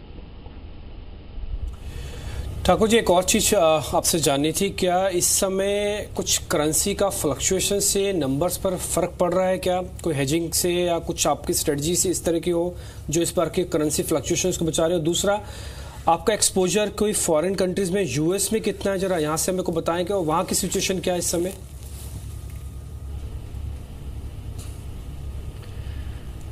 तो करेंसी अगर हम की बात करें तो हमारी जो हेज पॉलिसी है वो काफ़ी साउंड है। अब जैसे आप इस क्वार्टर अगर आप देखें तो हमारे रेवेन्यूज़ में करेंसी का इम्पैक्ट कोई नहीं पड़ा है। हमारी कांस्टेंट करेंसी रेवेन्यू और रिपोर्टेड रेवेन्यूज़ सेम हुई है 4.3%। थोड़ा करेंसी का इम्पैक्ट मार्जिन्स में आया है। जो हमने मार्जिन्स रिपोर्ट करी हैं वो 18% है, पर अगर हम कांस्टेंट करेंसी में अगर देखें तो मार्जिन हमारी 18.3% होती, तो थोड़ा सा इम्पैक्ट मार्जिन के ऊपर आया है। पर हमने जो हेज पॉलिसी अडॉप्ट करी है उससे इतनी फ्लक्चुएशन का इम्पैक्ट हमारे बिजनेस में नहीं आता है। और जहाँ तक रेवेन्यूज़ का सवाल है, यूएस से हमारी रेवेन्यूज़ जो हैं वो 48% यूएस से आती हैं, वो हमारा फोकस एरिया है। पर इस क्वार्टर जो हमारी ग्रोथ आई है वो एक्चुअली ईमिया रीजन से आई है, ज़्यादातर यूरोप रीजन से। 9% सीक्वेंशियल ग्रोथ जो हमारी हुई है वो एक्चुअली यूरोप रीजन में हुई है। और जो मैं ऑर्डर इनटेक की बात कर रहा हूँ $145 मिलियन US की, उसका मेजॉरिटी पोर्शन ईमिया रीजन से आया है। तो बोथ यूएस और यूरोप में जो हमारा फोकस है उसकी वजह से हमें ये मोमेंटम दिखाई दे रहा है। बहुत बहुत शुक्रिया सर आपका हमारे लिए वक्त निकालने के लिए और नतीजों पर विस्तार से बातचीत करने के लिए और साथ ही आगे का आउटलुक भी बताने के लिए। लेकिन इस वक्त ये बड़ी खबर आपकी स्क्रीन पर आती हुई दिख रही है और वो है शुगर कंपनियों को लेकर। शुगर सेस फाइनली टल चुका है। इस वक्त आज की जीएसटी काउंसिल की बैठक में इस पर कोई फैसला नहीं हो पाया।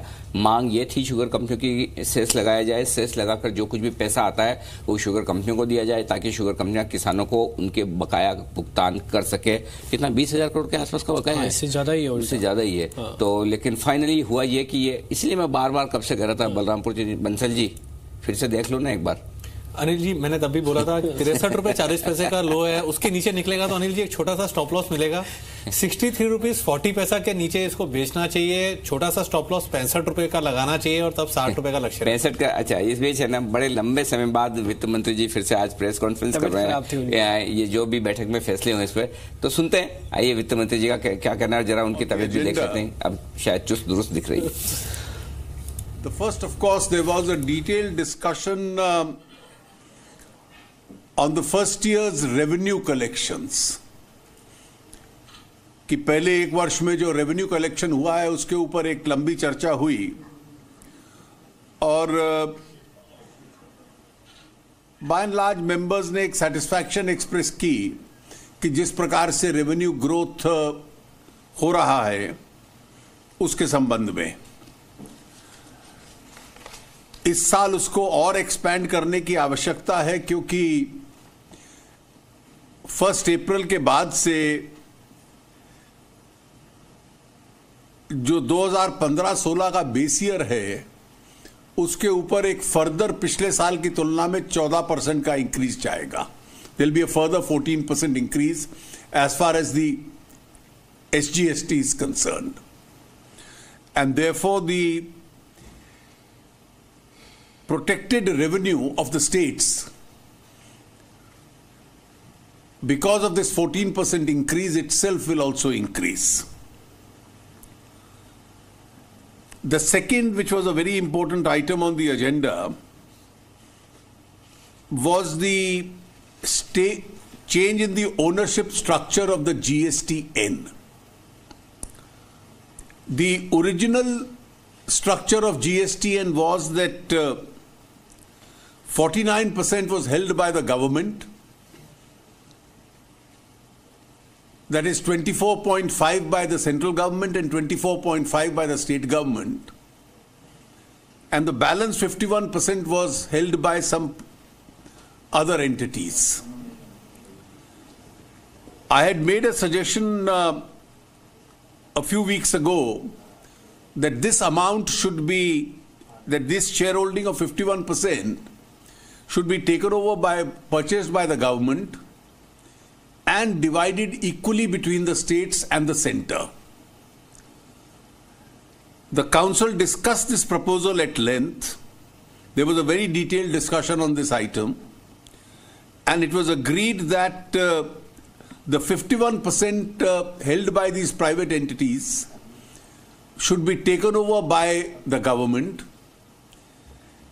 and eventually the center government should hold 50% and the state governments will hold 50% collectively.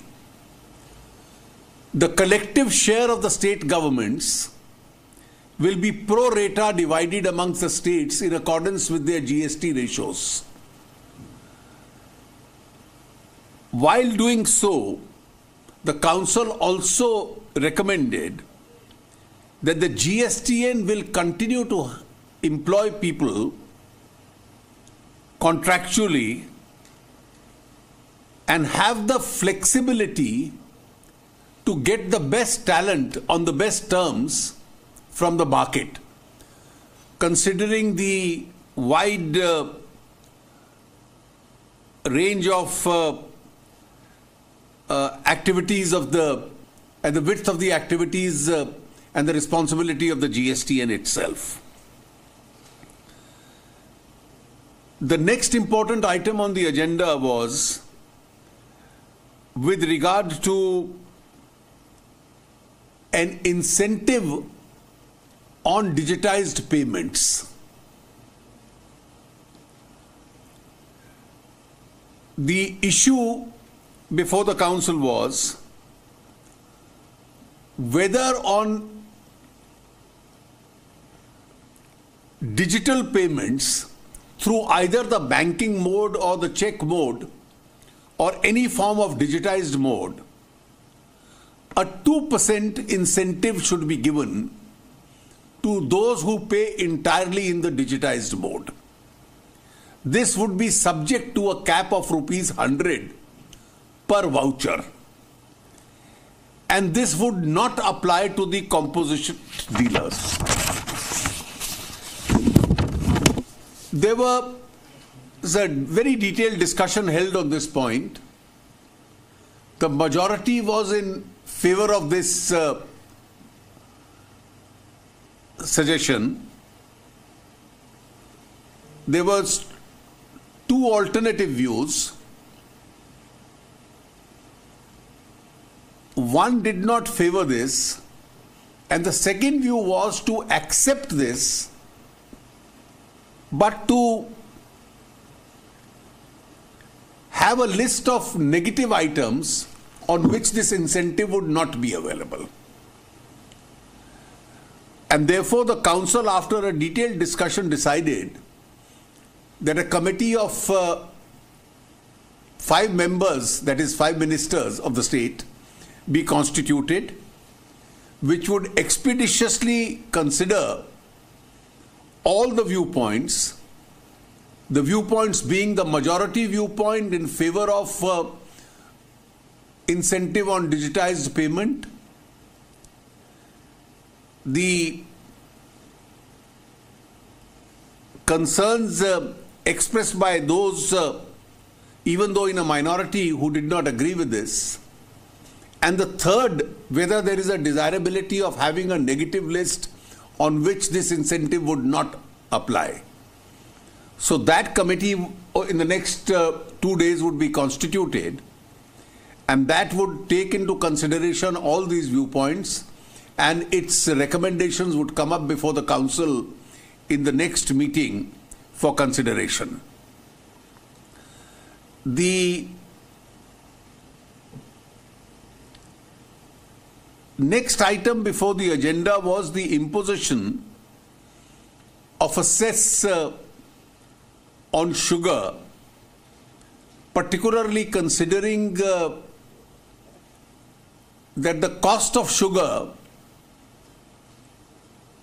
has risen beyond ₹35 per kilogram, and the market price is between 26 to 28 per kilogram. And the sugarcane farmers are in deep distress.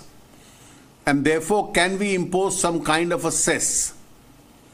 Now, since this is after the GST has been constituted, this is the first such suggestion which has come up.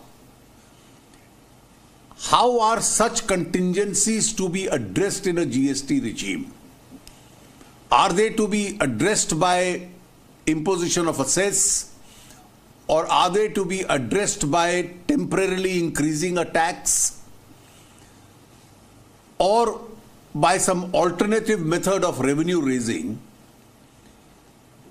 These viewpoints were extensively discussed and debated in the council, and it was agreed that keeping all the views which have come up before the council, a separate group of 5 ministers within the next 2 weeks, because of the urgency of this matter, would make a recommendation to the council as to what are the avenues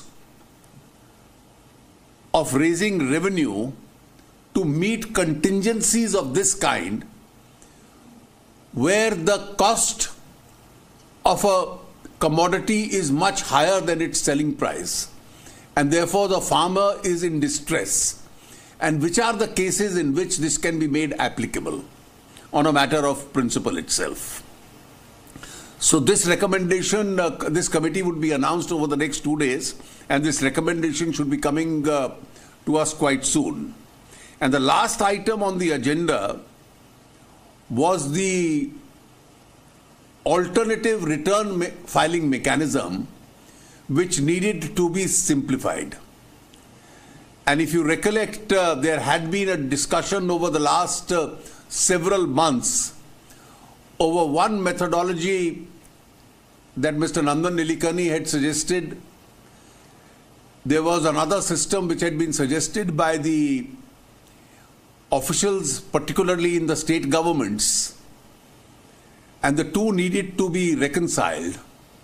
And a group was working under Mr. Sushil Modi, which had several rounds of meeting with all the experts. They traveled all over, and finally they were able to find a reconciliation.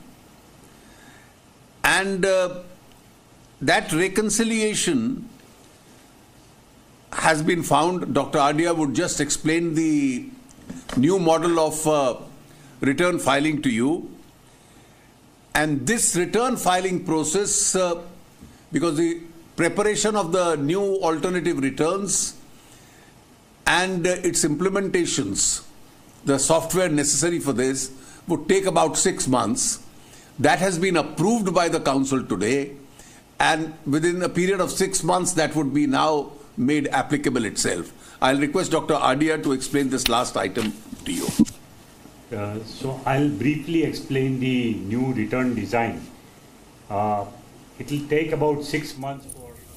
तो ये थे वित्त मंत्री अरुण जेटली जो ये बताते हुए कि फिलहाल शुगर पर सेस लगाने का फैसला टल चुका है और इसके लिए बैठक की जाएगी। हालांकि 2 बड़े राज्य जो शुगर उत्पादन करते हैं, उत्तर प्रदेश और महाराष्ट्र, दोनों ही बीजेपी शासित राज्य हैं और वो ये चाहते थे कि लगे, लेकिन बाकी राज्य जहां पर थोड़ी शुगर उत्पादन इतना नहीं होता है तो वो इसके पक्ष में नहीं थे। एक कमेटी बनेगी, 15 दिनों का मामला ये टलता हुआ नजर आ रहा है।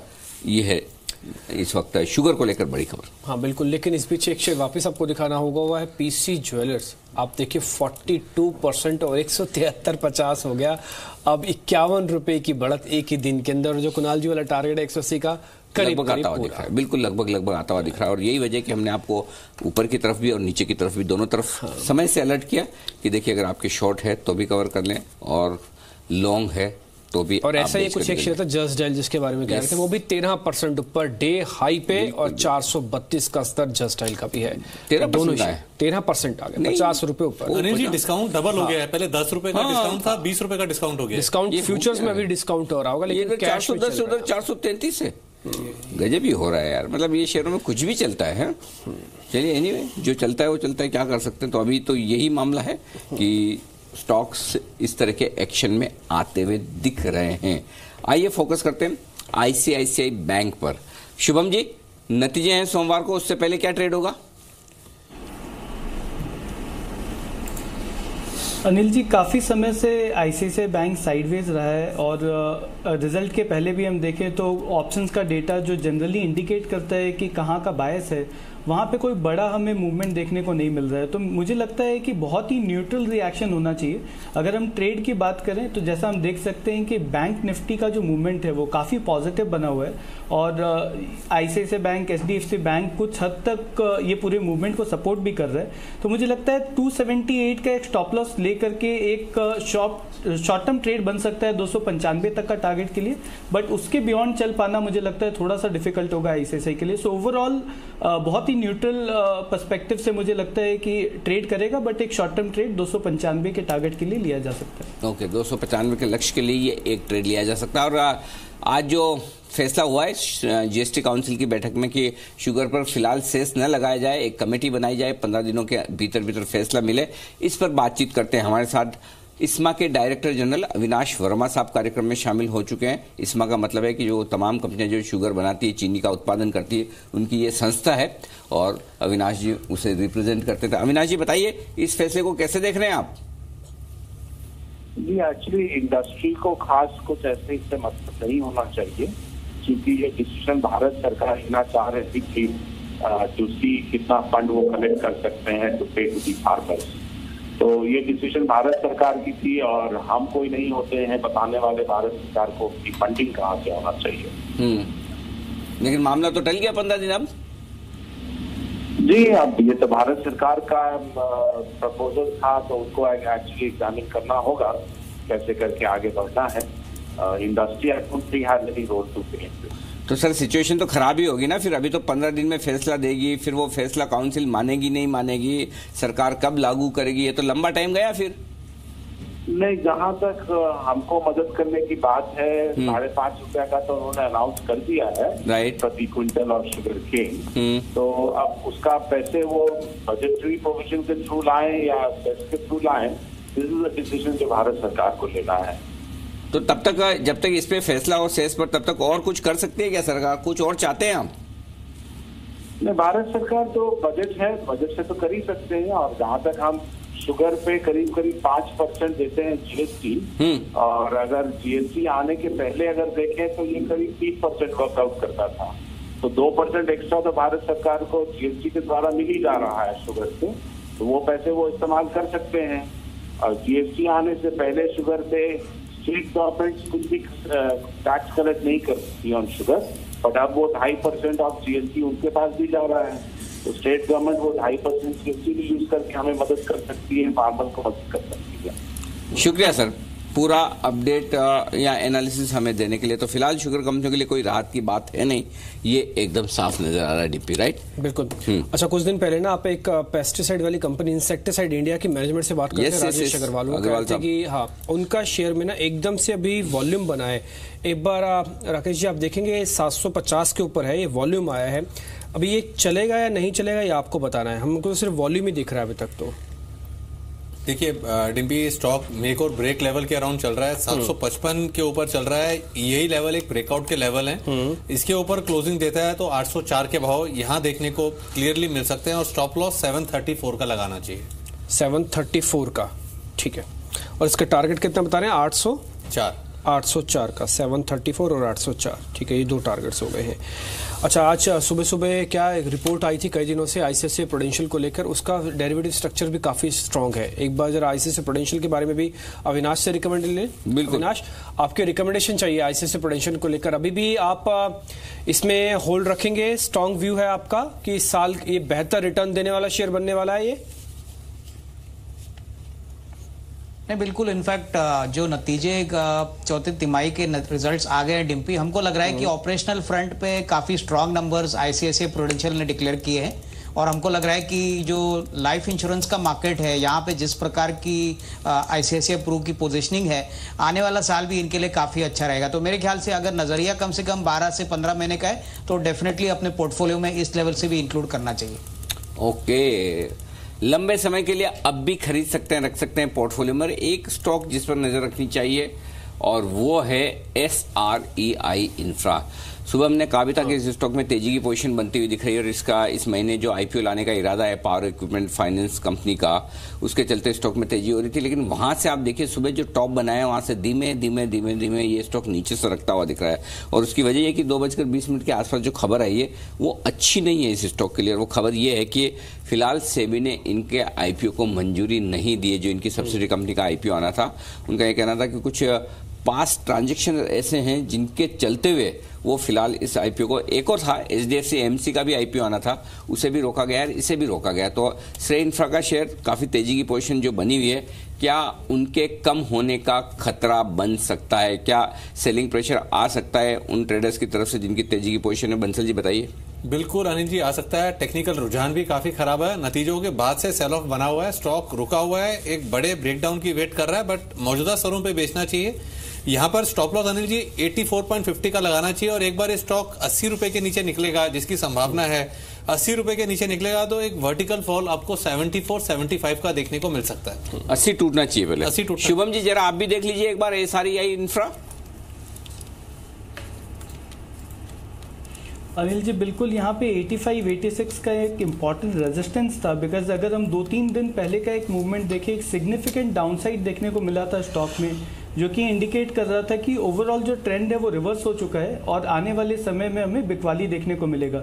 तो 85-86 के रेजिस्टेंस से ही स्टॉक घूमा है, तो मुझे लगता है कि आने वाले दिन में 70 रुपए तक का हमें टारगेट नीचे देखने को मिल जाएगा, जो कि सिग्निफिकेंट डाउनसाइड है, और ये शॉर्ट ट्रेड के लिए 85 पे एक स्टॉप लॉस रखा जा सकता है और 70 रुपए टारगेट के लिए वेट किया जा सकता है। आप ये तो और भी ज्यादा टारगेट नीचे के दे रहे हैं, आप तो 75 पे रुक रहे थे, शुभम जी तो रुक ही नहीं रहे। नहीं अनिल जी, टेक्निकल रुझान काफी खराब है यहाँ पर, और जिस तरीके से आप देखें अच्छे नतीजों के बाद वायदा बाजार में लोगों ने जिन्होंने ले रखा था, टेक्निकल पैटर्न भी अच्छा था, वो ट्रैप हुआ है, बट ये रुका हुआ है, और जितनी ज्यादा देर रुकेगा उतनी जोर से गिरेगा एक बार 80 टूटने के बाद। अच्छा। बट जिस तरीके से अनिल जी पैटर्न है, ऐसे स्टॉक्स में ब्रेकडाउन की वेट नहीं करनी चाहिए, जैसे अक्सर आप बोलते हैं ना कि इसमें तो यही बेचना चाहिए, 84.50 का स्टॉप लॉस लगाना चाहिए, स्टॉक गिरना चाहिए। अच्छा, वेट नहीं करें तो फिर चंदन जी से भी पूछ ले। चंदन जी अभी बेच दें?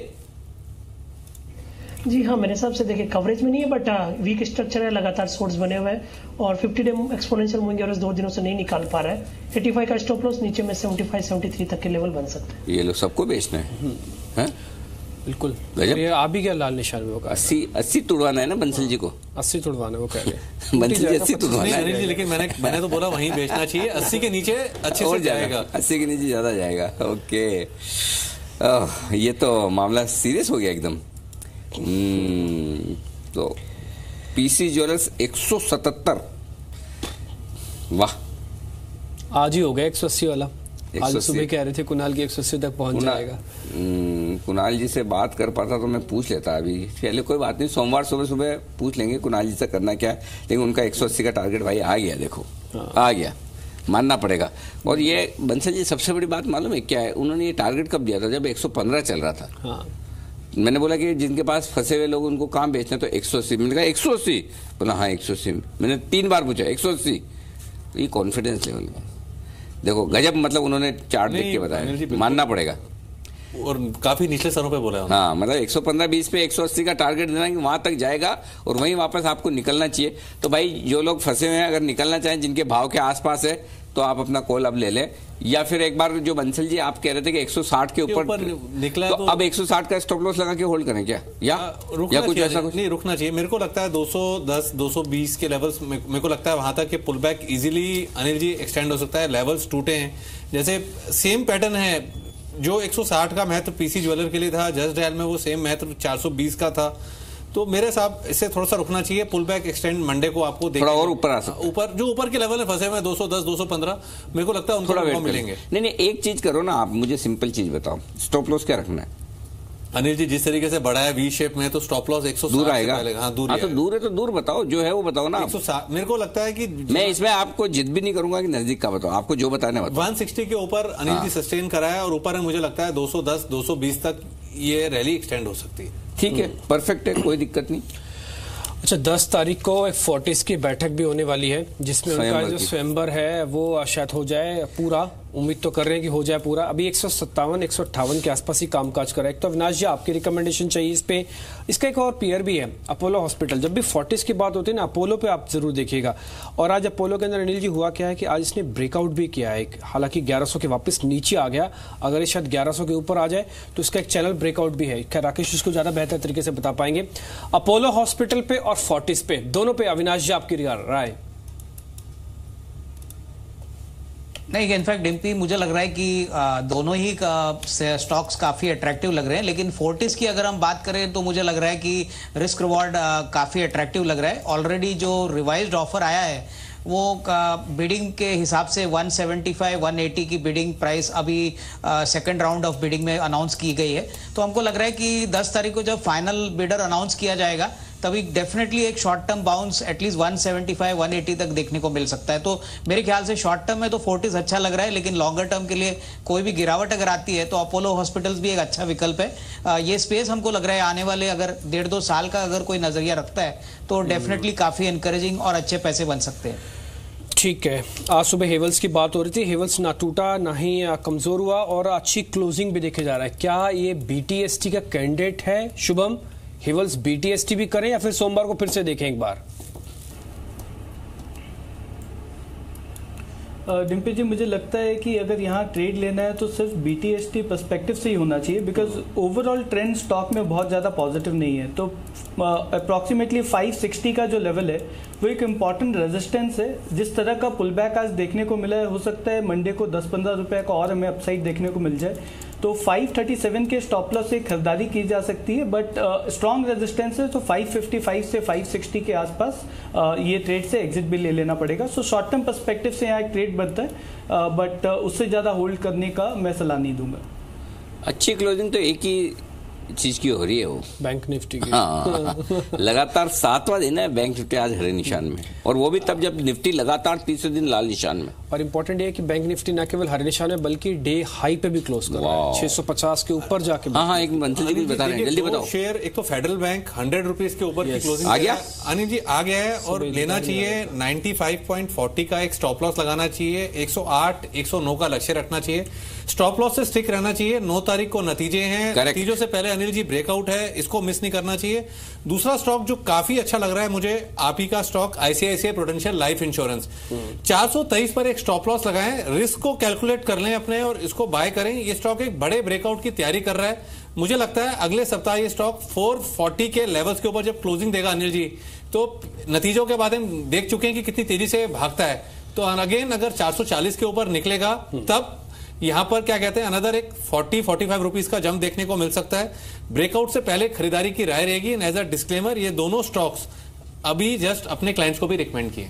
अभी मतलब कब? अभी अनिल जी टाइपिंग कर रहा था आपके सामने, तो रिकमेंडेशन दी है। अच्छा, तो ओके, पहले नहीं अनिल जी, मेरे को मौका नहीं मिला ना, अभी डिम्पी बात कर रहे थे ना, ऐसा नहीं है। ऐसे से अभी अविनाश ने भी खैर इस पर राय दी कि लंबी अवधि के लिए इसको रखा है। स्ट्रक्चर अच्छा है एक्चुअली। डिस्क्लेमर जरूरी है भाई, देखिए हमारा काम है बताने का, ताकि जो भी लोग डिसीजन ले अपने सोच। अनिल जी देखिए, जो 2 चीजें हैं, एक तो हम जो इंट्राडे कर रहे हैं वो एक अलग चीज होगी, जो पोजिशनल कर रहे हैं तो व्यूअर को भी पता होना चाहिए कि क्या चीज रिकमेंड करी हो, तो उसका भी कॉन्फिडेंस बढ़ता है इसको कैरी करने में। हाँ, कॉन्फिडेंस भी बढ़े, उन्हें पता भी चले कि पहले आपके पास आया, पहले आपके पता रहना चाहिए। हमारा साथ दिया अनिल जी, साथ बहुत ही बढ़िया। एक और वैसे शेयर है राकेश जी वाला, ये वो मेरे पास आ गया जैसे, वो है टोरेंट फार्मा। आपको ध्यान होगा एक बार 1404 पे इन्होंने कहा था कि ब्रेकआउट होगा, चलेगा, उसका बहुत अच्छा चला था, वापस से 1400 की रेंज में आके अब रुक सा गया है। यहां से ब्रेकआउट वापस होगा या नहीं होगा, ये आपको बताना है सर। राकेश जी देखिए, डिम्पी ये स्टॉक ना कंसोलिडेट कर रहा है, नीचे में 1360 के अराउंड एक बेस बनाया हुआ है, ब्रेकआउट तो अभी नहीं हुआ है, but clearly buy on decline वाला स्टॉक है। अभी मोमेंटम के नजरिए से ऐसा कोई पैटर्न नहीं है कि कुछ करा जाए, अवॉइड करें। तो अगर शॉर्ट टर्म ट्रेडिंग का नजरिया है तो मेरा ऐसा मानना है थोड़ा रुकना चाहिए। ठीक है, ओके, रुकना चाहिए फिलहाल, ये राय है आपकी। और इस बीच अगर आप देखें तो बंद होने की तैयारी है, बिल्कुल तैयारी है। माय गॉड, क्या क्लोजिंग हो रही है। बैंक निफ्टी तो हाफ सेंचुरी मार चुका, 25,650। ये तो अगर 25,600 के ऊपर फिर से आज क्लोज हो रहा है क्या चंदन जी? अगले हफ्ते बैंक निफ्टी का टारगेट तेजी करके जाए? जी हाँ, देखो बैंक निफ्टी यहाँ पे एक पॉजिटिव प्राइस पैटर्न बना है। डेली चार्ट पे देखें, इनवर्स हेड एंड शोल्डर बना है, 25,500 के पुट में राइटिंग हो रही है, 25,700 एक हर्डल है, पिछले 2-3 दिन से वो हर्डल काम कर रहा है। मेरा मानना है कि वो गैप अप होगा और वो गैप अप होने के बाद में 850 से लेकर 26,000 तक का मूवमेंट बन सकता है। यहाँ पे बैंक निफ्टी में 25,700 की कॉल ऑप्शन वीकली एक्सपायरी वो भी ट्रेड करके लेके जा सकते हैं। उसमें कुछ निजी बैंकों से काफी सहारा मिला, इंडसन बैंक, आईसीआईसीआई, इनने आज काफी दम लगाया, और बैंक और एचडीएफसी भी। अगर आप देखें एचडीएफसी आज दिन भर टूटा नहीं, और एचडीएफसी की वेटेज बैंक निफ्टी में अच्छी है और डे हाई पे क्लोज भी कर रहा है पूरी 1% के आसपास, और वैसे हफ्ते के अंदर 3.5% से का रिटर्न दे भी चुका है एचडीएफसी बैंक में। गजब चला है। ये तो स्टॉक हो जाएगा 2500 रुपए। इसको भी रख लो इसी पोर्टफोलियो वाली। हाँ, एचडीएफसी वैसे है पोर्टफोलियो का ही शेयर है एचडीएफसी, तो हो जाएगा ना 2500 रुपए अविनाश जी? हाँ बिल्कुल, in fact medium to long term के लिए हमको लग रहा है कि ये एक स्टेयर ऐसा है कि एक काफी अच्छा वेल्थ क्रिएटर है, तो ये डेफिनेटली कोई भी गिरावट में एक अच्छा विकल्प हो सकता है। यहाँ पे हमको नहीं लग रहा है कोई बड़ी दिक्कत की बात है। जो अर्निंग्स ग्रोथ और लोन बुक ग्रोथ है और एसेट क्वालिटी है वो बहुत ही शानदार है और आगे भी अच्छी रहेगी। चलिए बढ़िया, समापन समारोह शुरू करें। बिल्कुल शुरू किया जाए। 33 सेकंड रह गए। समापन समारोह के मुख्य अतिथि कौन है? बैंक निफ्टी जो सबसे बेहतरीन क्लोजिंग दे रहे हैं। मेरे ख्याल से हफ्ते का हाईएस्ट लेवल है जहां क्लोजिंग हो रही है। हफ्ते का भी है और आज का इंट्राडे भी है। इंट्राडे तो आज का है। हफ्ते का हाईएस्ट लेवल वैसे 25,784 नहीं 25,716 बनाया था हमने 2 तारीख को। क्लोजिंग बेसिस पर आज हाईएस्ट है क्योंकि नहीं हाँ क्लोजिंग बेसिस पर आज हाईएस्ट है। 25,605 का क्लोजिंग था कल, उसके ऊपर आज बंद हो रहे हैं। लगातार 7वां दिन है जब ऊपर बंद हो रहे हैं। तो बैंक निफ्टी तो बढ़िया फर्स्ट क्लास बंद हो रहा है और निफ्टी भी 10,600 के तो ऊपर ही बंद हो रहा है। वो 10,620 के आसपास की मिलेगी आपको क्लोजिंग। चलिए क्लोजिंग हो चुकी है और क्लोजिंग हो चुकी है। मार्केट ऑफ तो मस्ती ऑन इसलिए फटाफट है ना विदा ले लेते हैं आज। ज़्यादा टाइम ना लगाए हम। तो बंसल जी आप रुकिए, हमारी मस्ती वस्ती देख के जाइएगा। लेकिन अविनाश जी, शुभम जी, चंदन जी बहुत बहुत धन्यवाद आपका हमारे लिए वक्त निकालने के लिए और आज फाइनल ट्रेड में हमारे दर्शकों की मदद करने के लिए।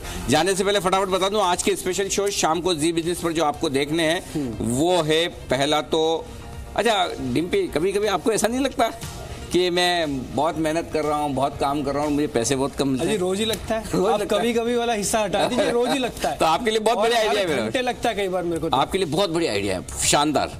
6 बजे नौकरी तो नहीं छोड़नी है। नौकरी छोड़नी है नहीं ये नहीं नौकरी छोड़नी है और खेती करनी है। अच्छा एक चीज बताओ, मैं आपको ये बताऊं, अगर आप 1 लाख रुपए लगाएं और 1 लाख के 21 लाख हो जाएं 2-3 महीने में तो फिर तो कुछ छोड़ देंगे ना। खेती का ऐसा रिटर्न तो स्टॉक मार्केट में भी नहीं आता। तो ऐसा ही बहुत जबरदस्त शो है। 4:30 नहीं 6 बजे जो शो है मैं उसकी बात कर रहा हूँ। 6 बजे है, नौकरी छोड़ो खेती करो और वो भी 100% tax free income. Very good. तो एक बहुत ही बेहतरीन कहानी है कि किस तरह से एक समझदार आदमी ने खेती करना शुरू किया और 1 लाख से 21 लाख बनाए। तो ये 4:30 बजे ये कहानी जरूर देखिएगा। और रात को 8 से वो उगाते क्या है खेती में कि किस चीज की खेती है? वो खरबूजे की। वही खरबूजा जो खरबूजे को देख के खरबूजा रंग बदलता है, आपने सुना तो होगा, वही खरबूजा है। और दूसरा रात को 8 बजे वादों की बरसात। घोषणा पत्र आ गए चुनाव के। अच्छा। कांग्रेस के भी और भाजपा के भी, दोनों अपने अपने हिसाब से। मतलब कोई कह रहा है हम स्मार्टफोन देंगे, कोई कह रहा है मंगलसूत्र देंगे। आपकी शादी हुई ना हुई हो लेकिन मंगलसूत्र मिलेगा। कोई कह रहे किसानों के लोन माफ करेंगे, कोई कह रहे कि हम जानवरों के लिए करेंगे, कोई इंसानों के लिए भी करने की बात कर रहा है। तो ये वादों की जो बरसात हुई है, ये इस बरसात में आप भीगना ना भूलें। 7 से 8 बजे आज ये स्पेशल शो शाम को जरूर देखिएगा हमारे साथ।